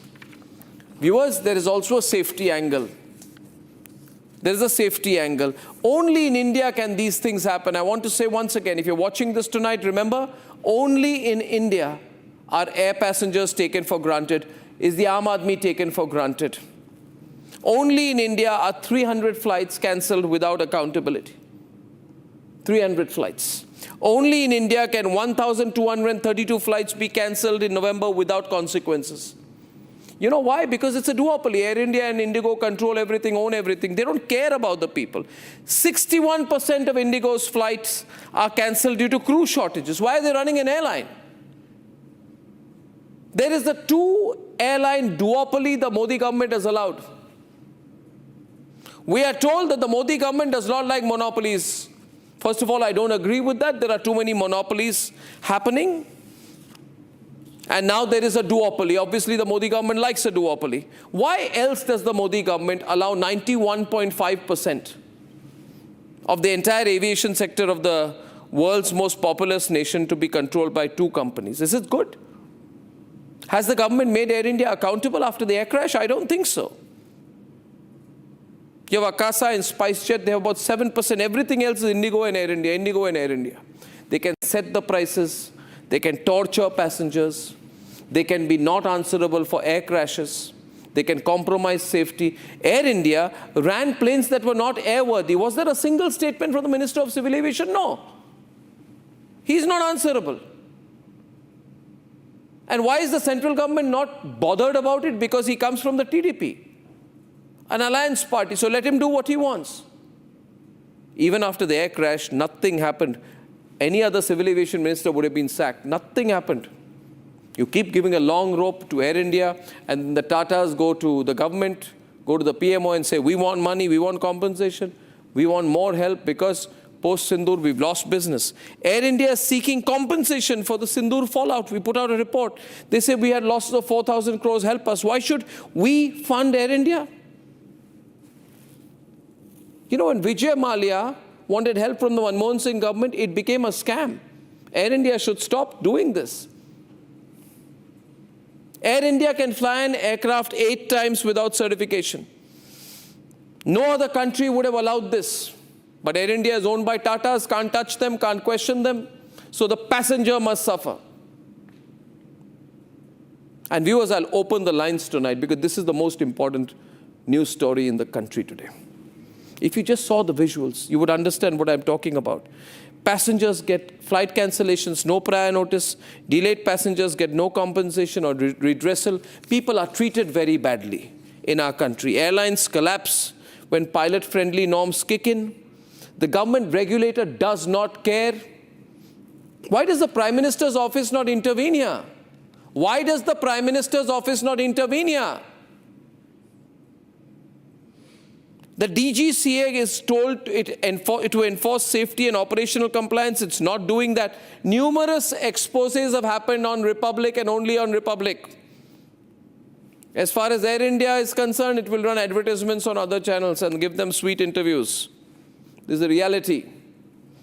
But this is Republic, the only non-corporate major network in the country. Ladies and gentlemen, what is Indigo doing? What is Air India doing? Do you feel that they need to respond to the situation? The fact of the matter is, Indian citizens have been taken for granted. Yes, they have. Yes, they have. And there's no way this government can say this has not happened. I'm sure the government's not going to be happy with us saying this, but someone's got to speak up for the people of this country. And when nobody does, Republic does, ladies and gentlemen. So I'm opening the phone lines. I hope to hear from you. I'm sending in a request tomorrow for an interview with the Civil Aviation Minister. I think he's answerable to you. And on your behalf, we'll ask him for an interview. This is a matter which should be debated in Parliament. Parliament should be debating this gigantic civil aviation mess. Parliament should debate whether effective monopolies and duopolies should be allowed in this country. Parliament should debate this. People should be made answerable to the people of India. Let's debate.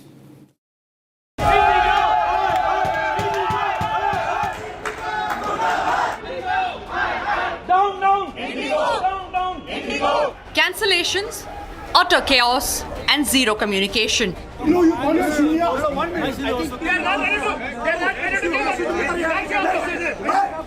Across major airports, passengers stranded for hours.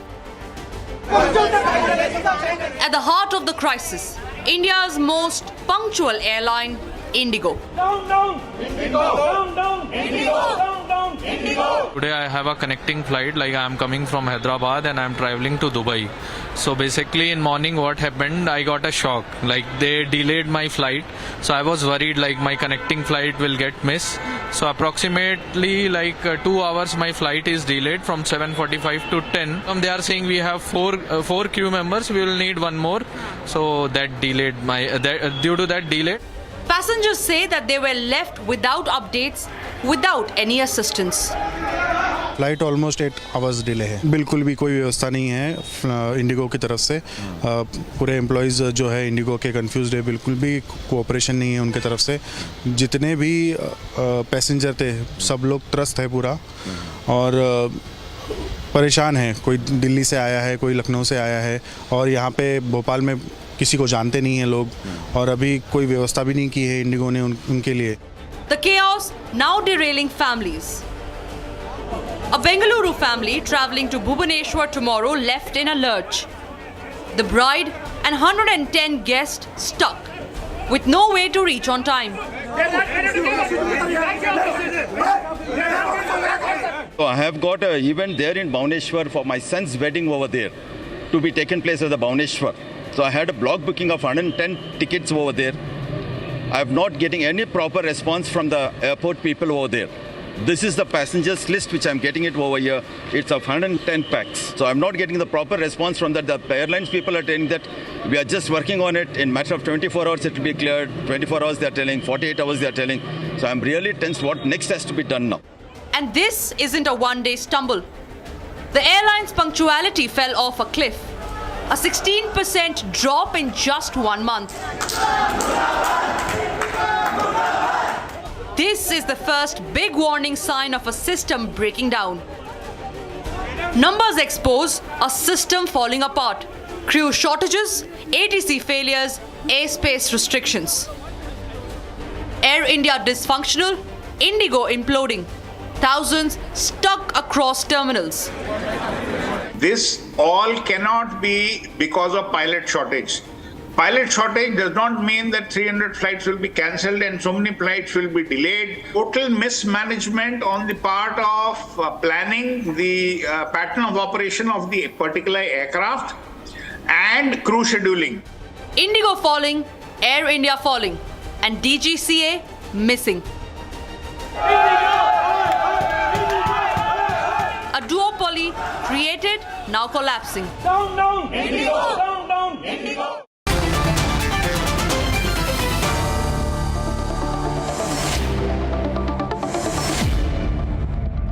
You know, I'll tell you, it's such a terrible situation. This is the worst crisis in the aviation sector, and not one statement from the Minister for Civil Aviation, from the Ministry of Civil Aviation. This proves that the Minister for Civil Aviation, Ministry of Civil Aviation don't care about the people of this country. The government is too busy with its own big matters to care about lakhs of air passengers, but we care.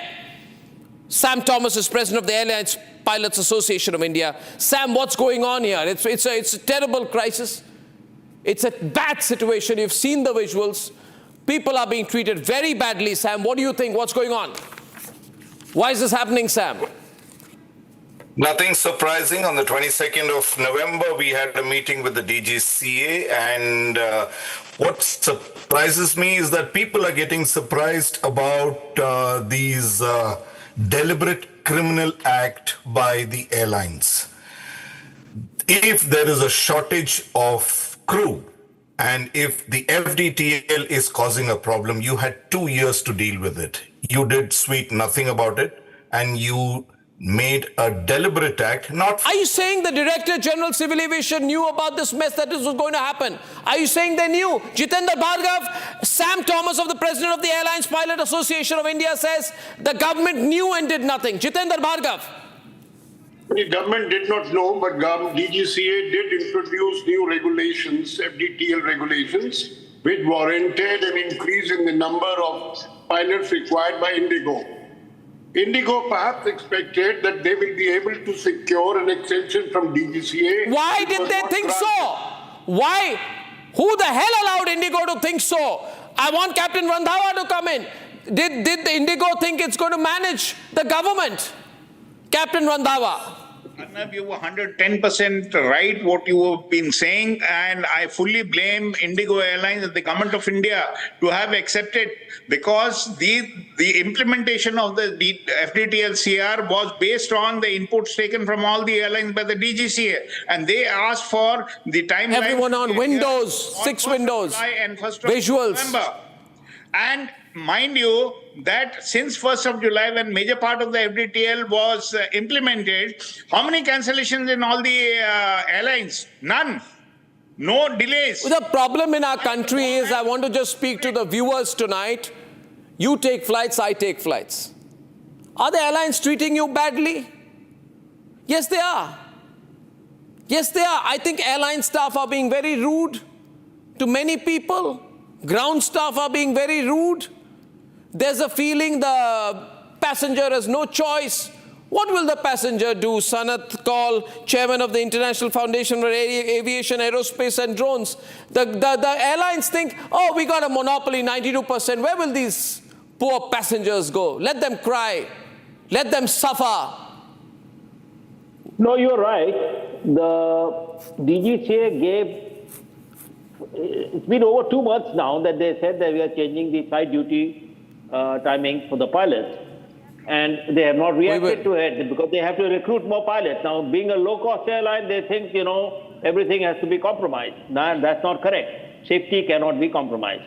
And in this way... Sir, it is the airline's job to prepare. It is if the government says that we have given you certain flight duty time limitations, which I presume that, you can't stretch a pilot. The pilot's a human being. And I'm told nowadays, I'm not mentioning an airline, I'm told certain airlines are telling the co-pilots to start landing planes as some kind of a wicked practice, so that more co-pilots become pilots more quickly. Is this true? Captain Minuwadi, I'm hearing this kind of story as well. Is it true? so that you can economize. You can make a co-pilot do a double shift and also be the main pilot. Is this kind of stuff happening? Is this safe? Is this a good thing? Captain Munu Wadia, let the skeletons come out of the cupboards, Captain Wadia. Let them come out of the cupboards. Why do you want them to come out now? They've been coming out for the last 50 years. We've been trying to improve aviation safety and standards for the last 50 years. Now, today, when you're talking of these problems, it's only a commercial requirement. It's finances, because the airlines will go at a loss. How many people give lip service only to safety? Now, when you're talking of FDTL, first of all, when DGCA says that they've asked for opinions about FDTL, yes, they've got no business. They've got no business to ask for opinions. FDTL is not laid by you and me and every Tom, Dick, and Harry. They are by research, by specialist organizations. ICAO, IFA Alpha, and Flight Safety Foundations have done enough research to advise all airlines all over the world what the FDTL should be. Now, suddenly today, overnight, you say, oh, because of FDTL, we have no crew. That is utterly absurd, absolutely absurd. FDTL, everyone gives lip service, even the government lip service. Yes, safety comes first, but is it put to practice during the crash that took place? Yes. Can I just ask you one thing, Captain Wadia? I'm very worried, I'm very angry with these airlines. I'm going to open up the calls tonight. I can tell you one thing, I'm not paying less for my flight tickets. I know aren't flight tickets getting more expensive? Dr. Vandana Singh, aren't they getting more expensive by the day? Absolutely, Arnab. They are going up and crossing 25,000 for small sectors. Today's prices were crossing 19,000 for small sectors. We are now talking domestic, from small point to small point, from Raipur to Delhi. I'm saying, is this a bloody joke now? And what the hell was Indigo doing for last 2 years? They were given enough time. Why are they having this lean, mean, thin approach? Is it applying to their own pilots that they want to really kill the life out of them? The pilots are angry. Let me tell you, the pilots tell me, the pilots tell me, we're not happy. What do? We have to get a job. We're not happy. We're not happy. Air India pilots, I don't know about Indigo pilots. They're saying we're not happy. We're not treated well. We're not paid well. We're made to work far longer than we should from our safety point of view. But we can't do anything. I mean, they're very, very frustrated. And you take an Indigo plane, would you feel safe with this kind of situation? The pilots are in such a stressful situation. Indigo has this logo which says, don't take your stress beyond this point. You see this always, like a sticker put out outside the cockpit. Are they reducing the stress of their own pilots? Subhash Goyal, what happened to all of you people? You just want to play the corporate role. You don't want to care about people. No, you just want to represent the business. Indigo was given 2 years, and this is a safety situation, and Indigo has not done anything. And now they have asked for extension from DGCA till March. I think they should be. Sir, but this is sir, 1 minute. Sir, 1 minute. Sir, 1 minute. Secondly, sir, 1 minute. No, 1 minute. Just 1 minute, sir. 1 minute. Viewers, do you realize how terrible and frightful the situation is? And yes, I'm going to say this tonight. The situation is frightful. Please call. Please call. I'll take your calls tonight, viewers. Please call. I tell you this. This airline has over 60% market share, which means 6 out of every 10 planes taking off and landing is an Indigo plane. This airline says, I don't have enough pilots. The pilots say we are overworked. The government tells Indigo, please follow the norms. Indigo passes the buck. It's a chalta hai attitude. But Mr. Pattapi Ram Komareddy, your party's leader, is the Minister for Civil Aviation. What is he doing? Net practice? Net practice? Or no? No, what is, because he's from the TDP, BJP can't ask him questions. So the people of India should suffer because the BJP is giving a TDP minister a long rope. No, it is not. I don't care about your coalition politics, sir. I want justice as a citizen of this country. A long rope to anyone here. Our Prime Minister is not such an individual. I am talking about the Civil Aviation Minister. And our Minister, the Honorable Civil Aviation Minister, Mr. Rammohan Naidu, is also not a person who will take these kind of situations easily. The DGC had already acted. And I have to tell you a few facts which my other friends also have mentioned. Here, the airline has to be blamed. DGCA had given them enough time to prepare for this situation. The FTTL rules have been implemented in 2 phases. Phase 1 is increasing of the... This is very dangerous, viewers. 36 to 48 hours. And the second phase is reduction of night landings from 6 to 2. So when they have been given enough time to face these scenarios, why have they not prepared? So yes, there will be strong action on the airline Indigo for all this trouble that they have created for thousands and thousands of passengers. Even I myself today, I was supposed to fly on an Indigo flight from Hyderabad to Tirupati. The flight got delayed. And I have to buy a ticket in SpiceJet in the last hour. No, 1 minute. I'm not bothered about your flight schedule, sir. You're not answering the question. Can I please get Sam Thomas, Captain Randhawa, Minu Wadia? No, I feel this is very bad. I feel somewhere there is a lot of rot between DGCA, Indigo, and Air India. Government monopoly, duopoly. No answerability to the people. The Modi government should realize that the people who fly are also the voters in this country. Absolutely. This is bad.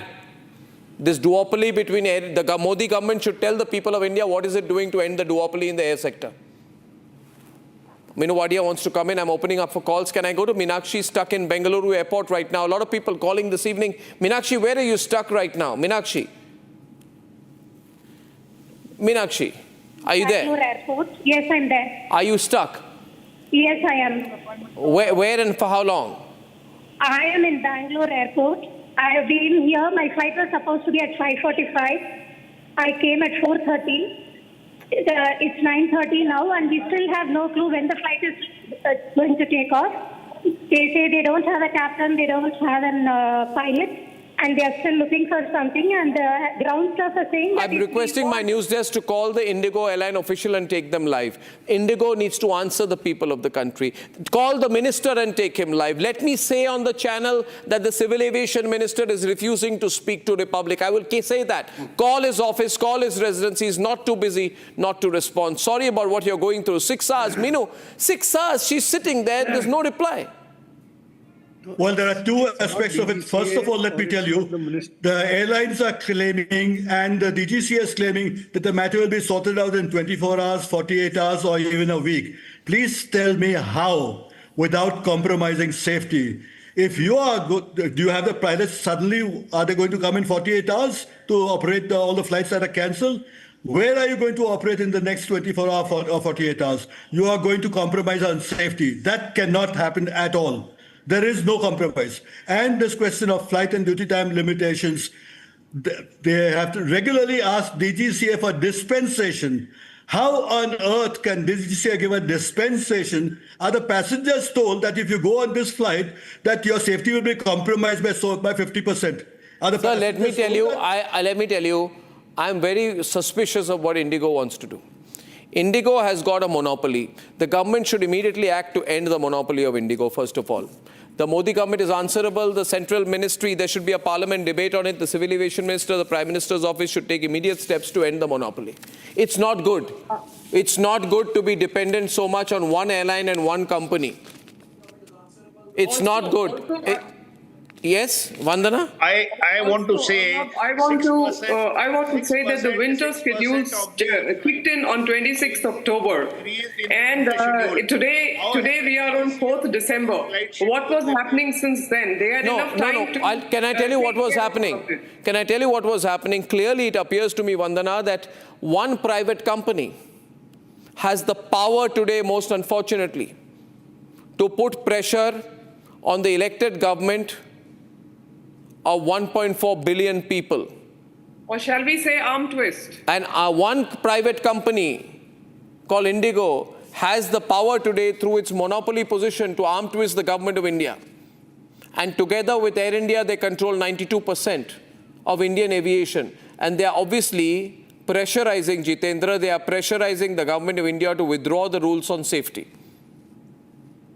Exactly, and that should... So that they can make more money. Arnab, no, this is not done. We need to understand as to how has this duopoly situation come. Let's not forget, Kingfisher folded, Jet Airways folded, Go First folded. And it is not that the government had planned that the aviation sector should have only two major airlines. Really? Let me ask you this. Let me ask you this. Let me ask you this. 1 minute. Let me ask you this. Sir, let me ask you this. Let me ask you this. Will the government, 1 minute, will the government, our same government, allow any news network to have 90% control over India's news media sector? No, then you'll say it's a threat.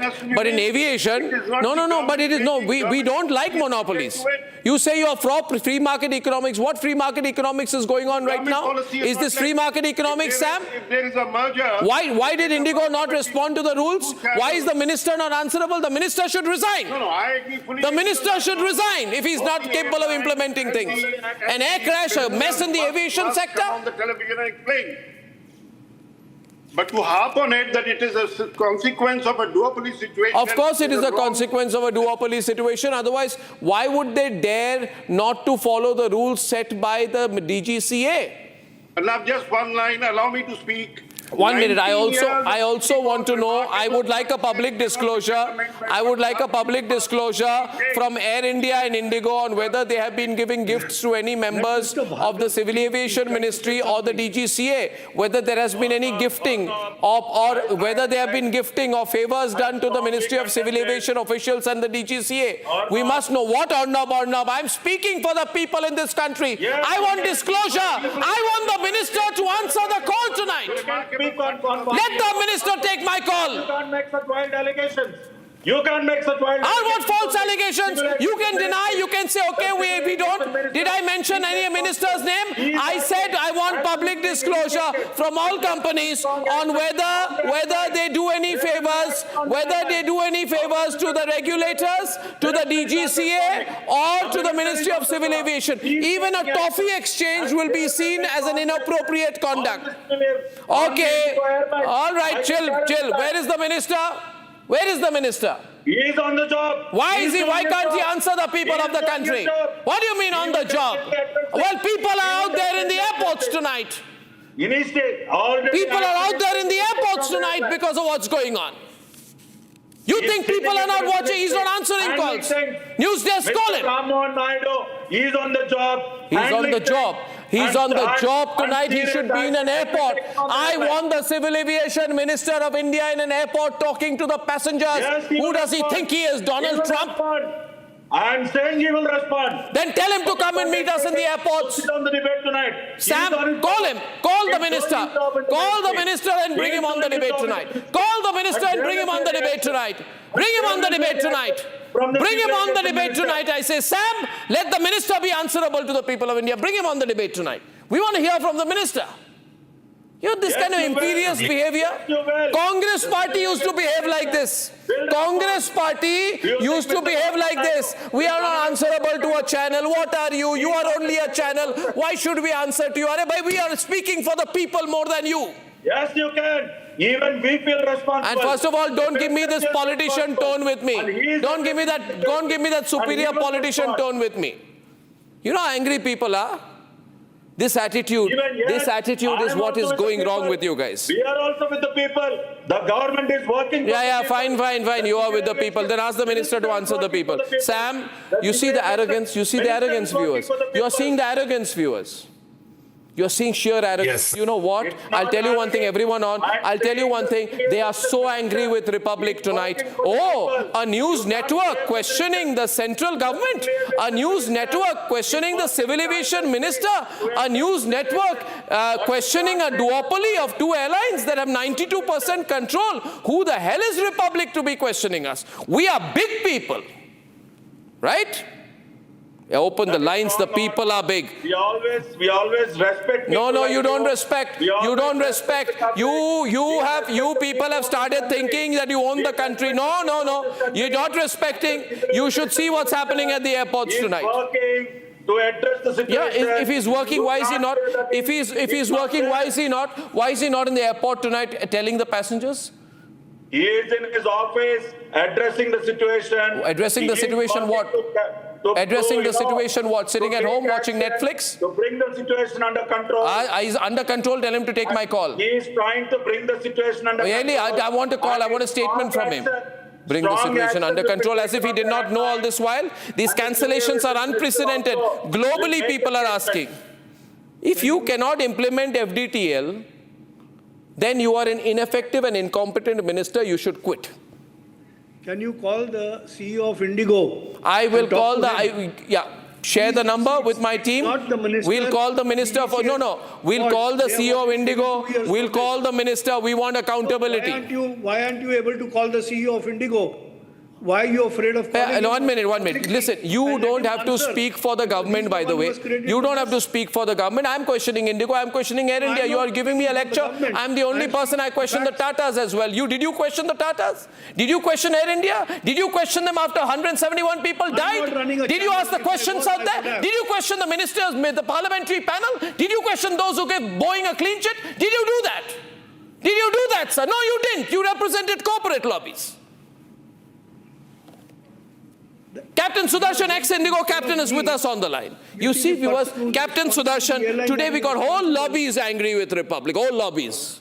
No. Oh, we are lobbies. How is a news network questioning us? Captain Sudarshan, who's responsible? If they don't... Captain Sudarshan, former Indigo captain. Yes, Arnab. I can tell you, the aviation sector is so politically aligned. You know who is the DGCA? He is IAS Babu from Agriculture and Farmer Welfare Department. Damn it! Does he know anything about backseat and aviation?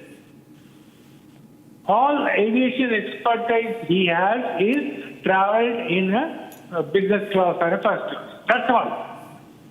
Yeah, and I'll tell you one thing. We called Ram Mohan Naidu. He picked up the phone, he said, hello, hello, hello, and then he switched off his phone. You want to know more? Today, how many thousands of people across the country, lakhs, are stuck in airports? You think people support you just because you are in the ruling government? Mr. Komareddy, your tone has changed since you joined the government. No, Mr. Arnab. No. Your tone has changed since you joined the government. Arnab. Who the hell are you? Who are you to question us? We are the elected people. We are the big people. Who are you? You are a small network. Open, tell Mr. Reddy, tell him they should know me. People of the country know me. No arrogance on part of any don't try your arrogance on me, first of all. There is absolutely no arrogance on part of any minister in the government. Well, tell him to answer. Why is he saying hello, hello, hello and putting down the phone? And you will Captain Minu Wadia. The minister is also working to address the situation. There will be action on the airline. No, your tone only changes for 2-3 days after the crash. And then you're back to... No. Air India is also blaming Indigo. They are fighting with each other. Air India is blaming Indigo.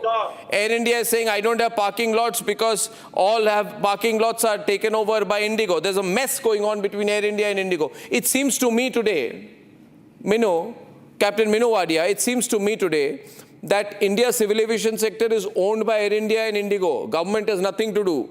Two people with a monopoly fighting with each other.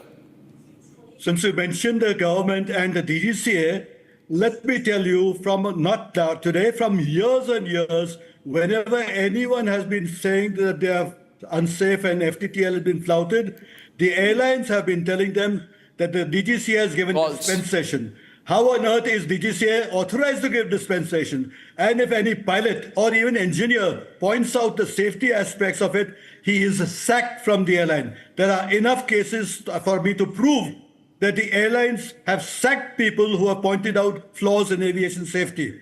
And that is unacceptable at all. You know, this is so sad, viewers. I have Rajesh from Pune, Samir from New Delhi. My phone lines are burning tonight. And I'm being told, who are you to talk? We are the government. What is happening? A news network is questioning the government. We are. Who do we question? Should we ask Rahul Gandhi why there is a problem in the aviation sector?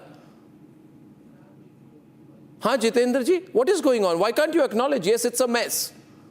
No, there is. It's a total mess. Nobody would deny because of this mess, are people's lives not being compromised? Arnab, as I said earlier, this is a chaos that has been created. It was a totally avoidable thing. No. The least that we can expect Indigo to do is to come forth, put in public domain what's gone wrong and when are they expecting the schedule to be stabilized. But the fact is, there has been no communication from them. Vandana and Jitendra. This is why the people are very agitated at the It's not airport. about communication. They are communicating a templated apology. They have a templated apology available. 48 hours. But it now did the not- reasons cited by them for the chaos are not being accepted by the traveling public. Because those are not the reasons, This is a sir. good window. Those are not the reasons. Absolutely, nobody would agree with those excuses. So that's what I'm saying. So why are they citing those reasons? Why are they citing those reasons? Because they put a hiring freeze. Okay, let me ask you Because- one thing. Let me because ask you you have one thing. crew Let me flying ask on you one every thing. flight. Does Indigo You have crew one point flying. You're is shortage. no. The thing is, the airlines say we need to make money, which is why we can't implement these FDTL norms, or we need more time. Okay, they are trying to pressurize. They're all trying to pressurize the government. Air India goes to the government and says, you know what? Give us money. We lost 4,000 crores because of Operation Sindoor, and the PMO discusses this matter. Indigo says, it's a mess, we're not going to follow FDTL rules. The government's listening to them. The only people the government's not listening to are the people. I am saying tonight, I'm sticking my neck out, this would never have happened. Sanat Kaulji, this would never have happened if two companies did not have a duopoly. It's because there are two companies, they can do what they want. Know that. Sanat ji, Mr. Kaul. Mr. Kaul. Yes, Louder, Mr. in 1999, there was a convention called Montreal Convention 99, which gave passengers a much higher level of, in case of an accident, a much higher level of compensation. The two airlines in India at that time, all right, I won't say two airlines, the airlines of India at that time went to DGCA and made sure that India does not accept that resolution. We never ratified it till very long, till we had to argue with them that, listen, you have to ratify it. The entire world is ratifying it. Yes, the insurance premium of airline goes up, but so what? They collect it from passengers. So it has always been like this.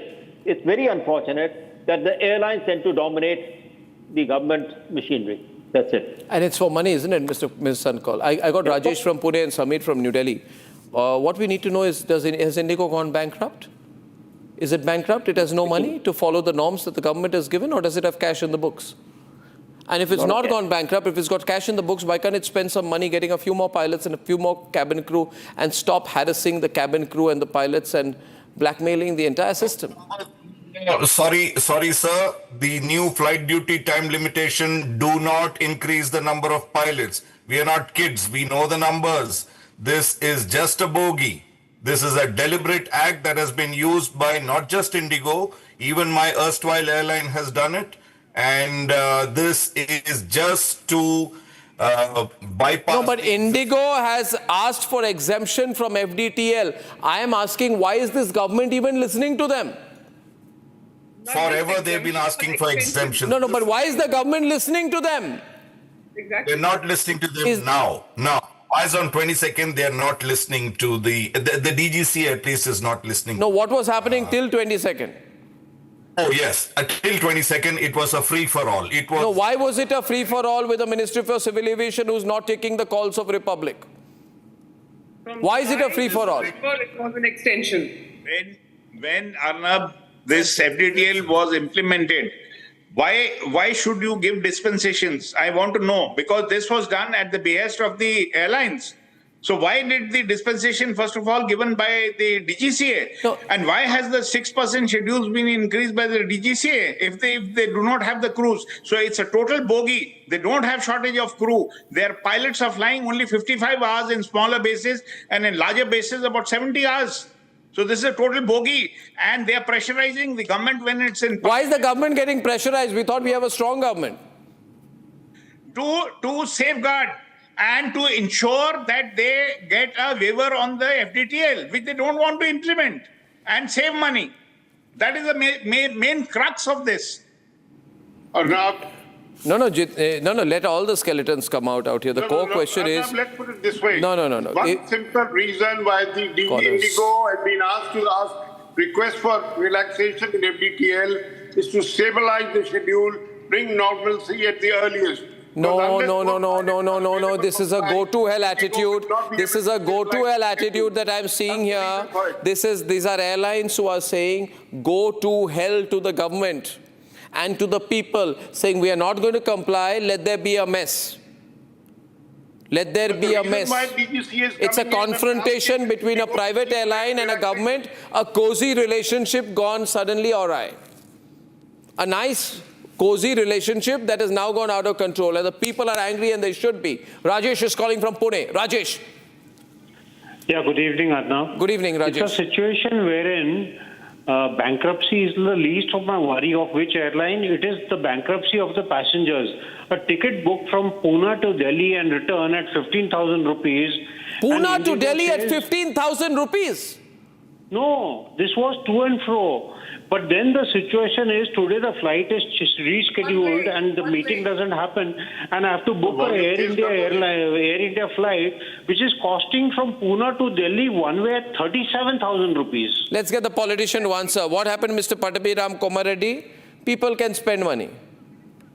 See, whatever loss the passengers are suffering, it is all because of Indigo. And they have to be punished. Ladies and gentlemen, pressure from Republic is working. 9:39 p.m. 9:39 p.m. 9:39 p.m. The Civil Aviation Minister, K. Ramohan Naidu, instructs Indigo to proactively inform passengers of likely flight cancellations in advance. He's woken up. It's 9:39 p.m. We're calling in from Republic. Indigo not replying. Minister putting a thing. Keep up the pressure. Viewers, keep up the pressure. The government and the airlines will have to answer to you. Keep up the pressure. And why are you looking so worried, Jitendra Bhargav? You don't know me. And sir, add to it the user development fee that's coming in. What about that? You're going to look for. But considering the fact that you have so many experts on the panel, we know what the problem is. Let's also look at what can be the possible solution. Sir, this was not an unforeseen situation, sir. This was this revised flight duty time limitation norms were announced and phased over the last 1 year with full enforcement from 1st November 2025. 1 year time was given. Am I wrong? We know about it. But how do you get the normalcy in the next 2-3 days? This is like behaving like a no. Minu Wadia. I don't agree with you, Mr. Jitendra. One more message at 9:40. Breaking news tonight. The minister is waking up. Ministry is waking up. Minu Wadia, you're seeing the situation. Now there's going to be crisis next 2-3 days. Normalize operations urgently. Ensure airlines do not spike due to current situation. Civil Aviation Minister Naidu tells Indigo, but he won't speak to Republic. Minu.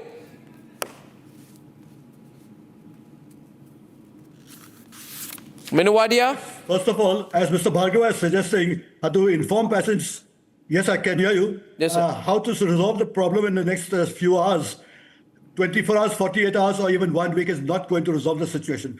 First of all, under no circumstances can the FDTL be compromised.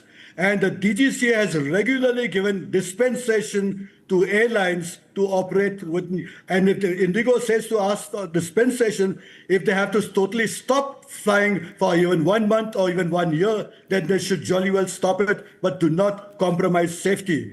The safety of passengers comes first and foremost only. And there's no other consideration. Finance, money, economy is not a consideration. Safety is consideration first and only first. Now, Indigo recorded a profit of 2,176.3 crores for the first quarter of the financial year 2026. And they won't comply, and they're part of a monopoly. Because they want to save money and they want to have less staff on their strength. And the pilots are also less, and so is the cabin crew. And that is happening. And if you see the chaos happening in all around the airports, what is the assistance? What is the DGCA policy come out with the passengers' compensation? I'm concerned about the passengers because there's an expanded winter schedule. And if there is under-resourcing, it will create problems. The fog season will require higher pilot availability and more slack to absorb delays. Absolutely. So not having, is it inadequate pilots? Am I right or wrong? Is it inadequate Absolutely pilots? right. Absolutely right. Viewers, Samir is calling from New Delhi. Thousands of people are calling Republic tonight, and we need to keep up the pressure. Problem happens that news agendas are lost. Putin is in India, so everybody thinks about Putin. Nobody thinks about what's happening to passengers in lakhs of airports across the country. We have Samir from New Delhi. Samir, are you in New Delhi? Yes, hi Arnav. What do you think? What's going on, you think? Arnav, you want to know how crippled the system is? It's not just the aviation, it's in a bad shape, you all know it. Go out to the nearby hotels. The hotels are selling rooms for 1 lakh a night. What?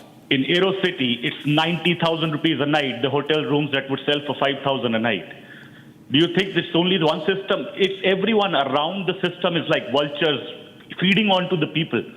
Someone who's stranded, the flight gets cancelled, he's there for one reason or the other. He says, okay, give my refund, I'll go out and find a hotel, and it's 90,000 rupees a night outside in the hotel. I'm at the Aero City right now looking for a hotel. Yeah. Please ask your crew to be there and see, how bad the situation is. Are you stranded? Are you a stranded passenger? I am. Where are you flying in from? I'm flying for Bangalore. And you're stuck? Yes. And you don't have a room to stay tonight? I don't have. What would you say to the civil aviation minister who's not taking my calls this evening? 1,000 rupee room. And Mr. Reddy, who is actually telling us, everyone, that, his flight got delayed, he looks like sitting in a comfortable room right now. I don't know where he is. I said, and he is a representative here. Pattabhi Komar Reddy is here, national spokesperson of TDP. And I said, BJP seems to be going soft on the TDP minister because, important ally of the government. We need him. But he should be in the airports tonight. He's not in the airports. The solution, Arnav, is there should be a capping on hotel rates. There should be No, all this is long term, sir. I agree with Samir who is saying everybody is like a vulture on the citizen. There should be a big fine on Indigo for not having adhered to the, warning which was given 2 years. They were given 2 years' time to increase their crew and increase their pilots and everything. Yeah. And I want this monopoly changed. I think unless we change the monopoly, nothing will happen here. Nothing will happen here unless there's a monopoly. We got one more message coming in tonight. Ladies and gentlemen, if you see the price of hotels in Aero City, viewers, we got one hotel. It's not even a 5-star. It's 1.2 kilometers from the Aero City metro station. It's showing 60,000 rupees a night. What is the government of India doing to stop the fleecing of the people of India by these corporate vultures? I call this the highway robbery, Arnav. It's highway robbery and worse. And worse. This is like, so absolutely dirty and unacceptable. And nobody's talking about it. Everybody's talking about Putin.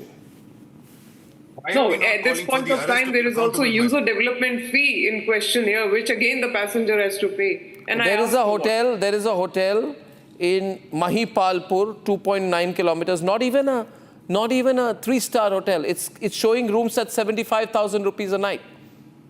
It's a motel. It's not a hotel. A motel in Mahipalpur near the airport is showing 75,000 rupees a night. The minister should be in Aero City tonight. The police should carry out raids on these hotels. The ED and the income tax should be going after these exploiters of the people too. Jitendra Bhargav, today somebody is speaking up. Tomorrow many more people will call. Anuj is calling from Raipur. Anuj. Yes, sir. Now I am Anuj from the Raipur. And yes. Today I started my journey from the Kochi at 3 a.m. morning. Where? What time? 3 a.m. in the morning. From where to where? From Cochin to Raipur. Cochin to Raipur. It is scheduled to be reach Raipur at 10 o'clock, but it will reach 10 o'clock in night. So 3 o'clock in the morning you left. You will reach at 10 o'clock at night. My God, but what I agree with you regarding the policy per se that the monopoly allowed to the airlines. Monopolies. It's monopolies. Everybody is talking about the DGCA, Indigo and all these things. But policy per se, if you are allowing the only 2 companies to operate in the Indian aviation industry. Yeah, monopolies in any sector are bad, Anuj. Then there has to be a capping on the fares. No, there has to be a campaign against monopolies. starting with monopolies in civil I agree, aviation. But capping on the fares of hotels as well as this airlines. Sir, hotel, you want to check what's going on? There has to be a This is capping. already done, but where does it work? When they want to fleece, this just happens. Every time there's a capping, we see. Next caller. But then what comes out of it? Nothing comes out of it, sir. Taxi Nothing driver, comes if out he of it. charges more, but you allow the hoteliers and the airlines to charge whatever they like. Nothing comes out of it, Vandana, unless all of us come together. The problem is the media in this country has become comatose. They are too scared to ask questions to the TDP also. Mr. Komareddy, where is the minister? Call him. No, you have his mobile number. Tell him Arnab is trying to contact him. Arnab, we've already seen the minister. Tell him the people are with Republic. Arnab, The public is with Republic. The minister taking action. What action? You yourselves has read out his statements. He's on the job. How much time will it take for him to call a Republic reporter? Let us go inside his house and speak to him tonight. No, there is nothing is under control. He will be awake all night. He will be awake all night, to bring the situation under control. Please don't think that the minister is not taking action and he's not addressing this situation. You can't do this. He's on the job. We express similar concerns. We are concerned about thousands of passengers that are stranded today.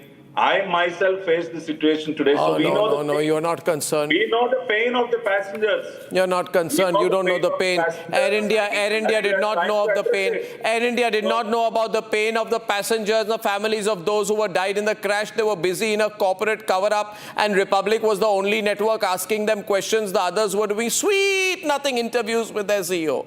You see, unless the media wakes up, you people will never wake up. I know. Find out how this is any country, Mr. Reddy, any country, this happened, any country, what happened in India happened, it would be the non-stop #1 headline. No. Do you think it's accidental? Let me ask you. Do you think it's accidental that most of the media is quiet on what's happening in our airports? I'm happy that you have taken up this subject today and you're questioning strongly. I welcome it. That is the reason why people like your channel. And yes, the government. You people don't like our channel, people like our channel. And yes, the government. How come your tone changed, Mr. Komareddy? Sometime back you were finger waving, shouting at me. No. You know why? Because we have people with us. Devendra Nath from Bhubaneswar, everyone on. Devendra Nath ji, how are you? You're in Bhubaneswar. What's going on? Mr. Devendra Nath? No, I can't hear. Okay. Now, viewers, Sam, this is a crisis. Indigo is not giving any assurances. They're saying more cancellations continue for 2 to 3 days. I know him from very long. Is it possible? You can't make allegations on Sir, is it possible? Sir, 1 minute. Mr. Komareddy, 1 minute. Mr. Komareddy, is it possible that Indigo knows exactly, Minu and Sam, that what will happen if this crisis escalates? Then they may be thinking, okay, let it escalate for 3-4 days. Correct. The government will climb down and give us an extension. Yes, that is what has happened historically. And that is why they tried this. No. It's gone a little out of their hands, but this has historically happened. And that's exactly what you said is exactly what they are doing. And we need not fines. 1 crore or 2 crores is pocket money for airlines. We need the arrest of accountable managers because... Agreed. When the public or when the pilots do anything that causes a semblance of public inconvenience, you bring in a 1-year car so that they can't leave. And now when the airline themselves have brought this level of inconvenience to the public, we request, or rather we ask for the arrest of the accountable manager. Bring out those management... Jitendra, strong words. He says arrest the people accountable for this. Correct. Aam Aadmi gets arrested for 50 rupees. In corporate world, the reality we need to understand. As I said earlier, 19 years of Indigo operations have been remarkable. They've gone through a problem. They will sort it out. But in the meantime, it's not about what's happened in the past. It's about tonight. Sympathize with Indigo for what the passengers are going through. They could have managed it better. They should have managed it better. they deliberately created the problem. Don't that you're talking about the duopoly, we must understand the government cannot play a role in it. The duopoly situation. Of course, the government can play a role in it. Of course, the government can play a role in it. What are you saying? Should the DGCAs wind up and retire then if they can't play it? Vinu Wadia, Jitendra Bhargav said government has no role in this. Yeah, how can government do anything and interfere? They can't create an airline and say, okay, come out with 20%, 25% market share. Well, then the courts come in. Then I'm not supporter of courts stepping into everything. Let the courts step in. Why should people suffer? Minu.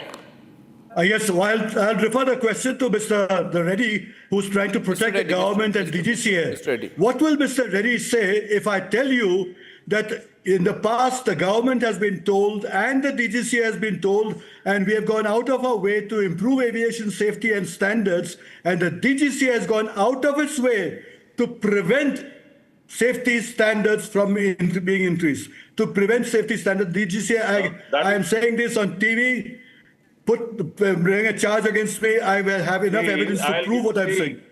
Then why is the DGCA so strongly implementing the FDTL? They're not. If they are so lenient, they'll not implement it so strongly.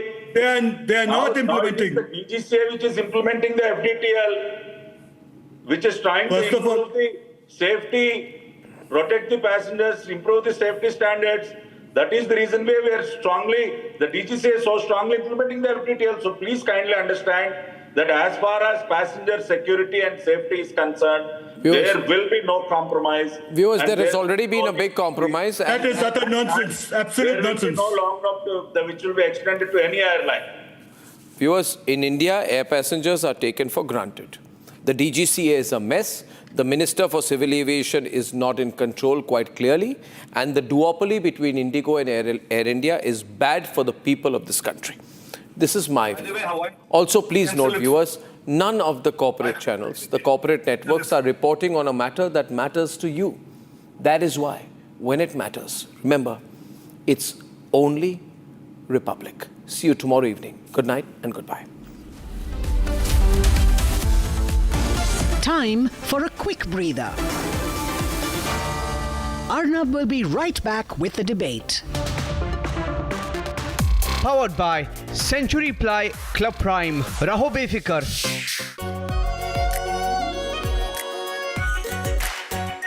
Our pure Shahi Paneer Masala. Delicious, healthy, every day. 13,000 placements last year.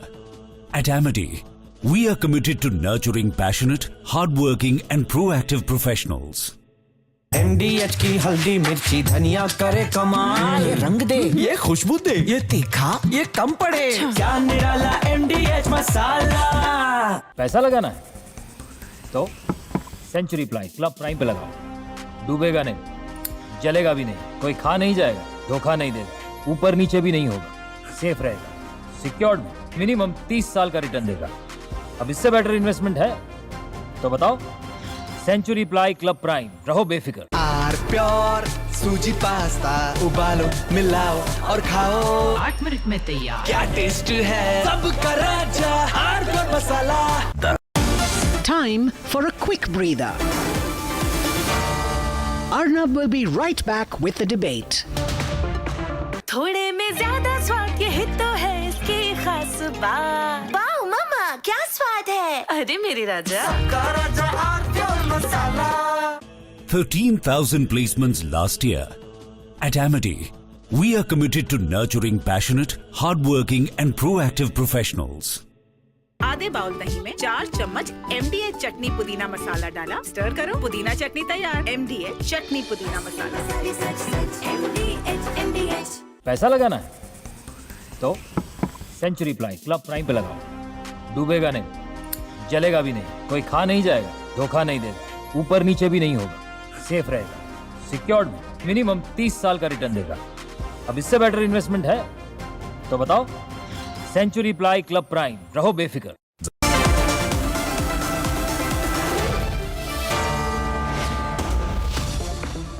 Powered by Century Ply Club Prime. Raho befikar.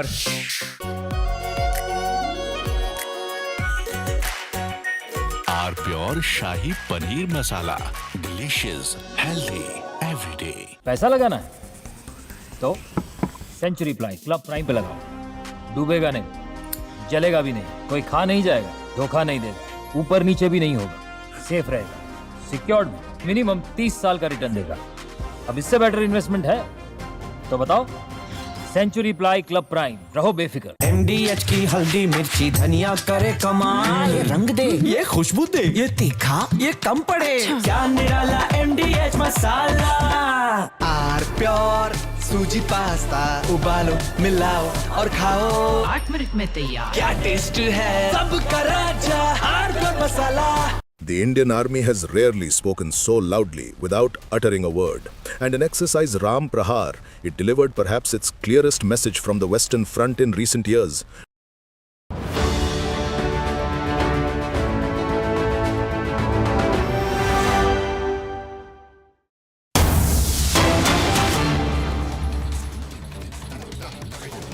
Getting in breaking news now as the Prime Minister puts out new pictures of his meeting with the Russian President Vladimir Putin, the meeting that took place at 7 local landmark, the residence of the Prime Minister. These are pictures coming in.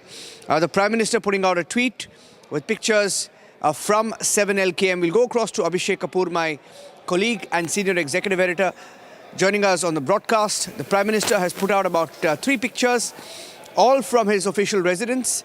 Moments after Vladimir Putin, the Russian president, met him at his residence. Pictures of the welcome to 7 local landmark, and there was also a handout that was given following the meeting, the minister-level meeting between Rajnath Singh and his Russian counterpart.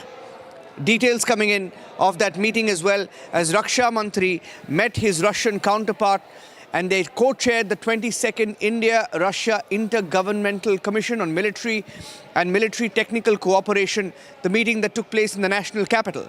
And both sides reiterated in the meeting that took place at the Manekshaw Center that India-Russia ties are based on deep sense of trust, common principles and mutual respect. Rajnath Singh, Defence Minister, also stressing on new opportunities to enhance collaboration across different sectors and niche technologies, as the press release reads from the PIB, the government press release, after the key military level meeting. The Russian defense industry ready to support India towards becoming self-reliant in defense production. A messaging from the Defense Minister of Russia, Andrei Belousov, indicating that perhaps Russia is willing to share technology so that defense manufacturing is pushed on Indian soil. Self-reliance in defense production, the key takeaway from that meeting. And Raksha Mantri Rajnath Singh, Defense Minister of Russia, Andrei Belousov, both co-chairing the 22nd session of India-Russia Intergovernmental Commission and Military Technical Cooperation at the Manekshaw Center in New Delhi. One of the key takeaways, Abhishek is on the phone line. Abhishek, one of the key takeaways of the handout given by both sides, talking about Russian defense industry ready to support India towards becoming self-reliant in the field of defense production, indicating perhaps of what's to come tomorrow.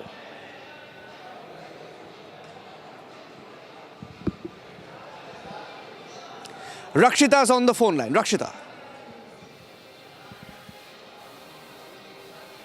All right. The Russian defense minister also emphasizing on deepening relationship between both countries based on mutual trust, highlighting that both countries are united by many years of friendship and strategic cooperation, adding that the Russian defense industry was ready to support India in its mission to become Atmanirbhar, self-reliant in the field of defense production. Russian Minister Belousov also inviting Rajnath Singh to visit Russia to co-chair the 23rd session in 2026. And as we stay with those pictures, let's go across also to Rakshita with what is lined up for tomorrow. Quickly, Rakshita, in about a minute, if you can summarize what's lined up tomorrow, and then we'll go across to the debate. Rakshita, quickly, what's lined up tomorrow?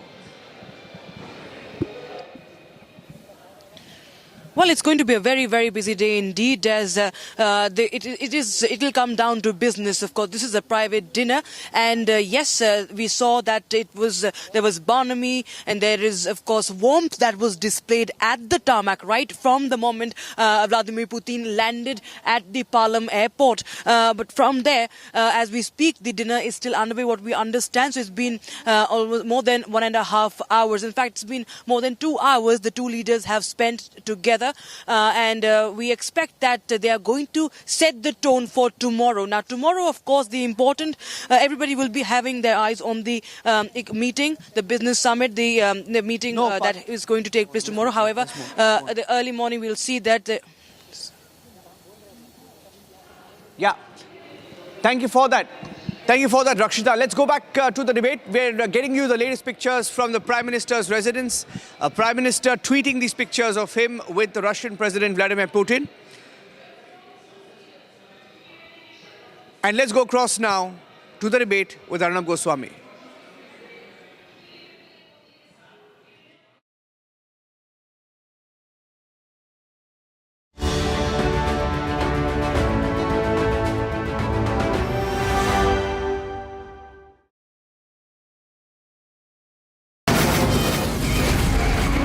From the Republic Media Network headquarters, it's time for Arnab Goswami on the debate.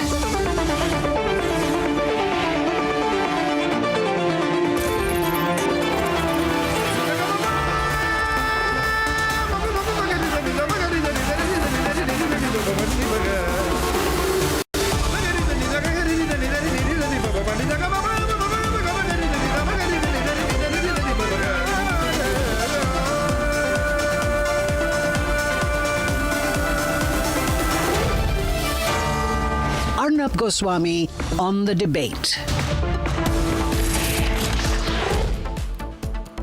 Wow. At 8 p.m. tonight, has Trump's blunder pushed India-China closer? Has Washington completely moved away from as New Delhi completely moved away from the Washington consensus? At 9 p.m. tonight, why Indian airline passengers have been taken completely for granted and why the aviation sector is one of the greatest failures of the central government.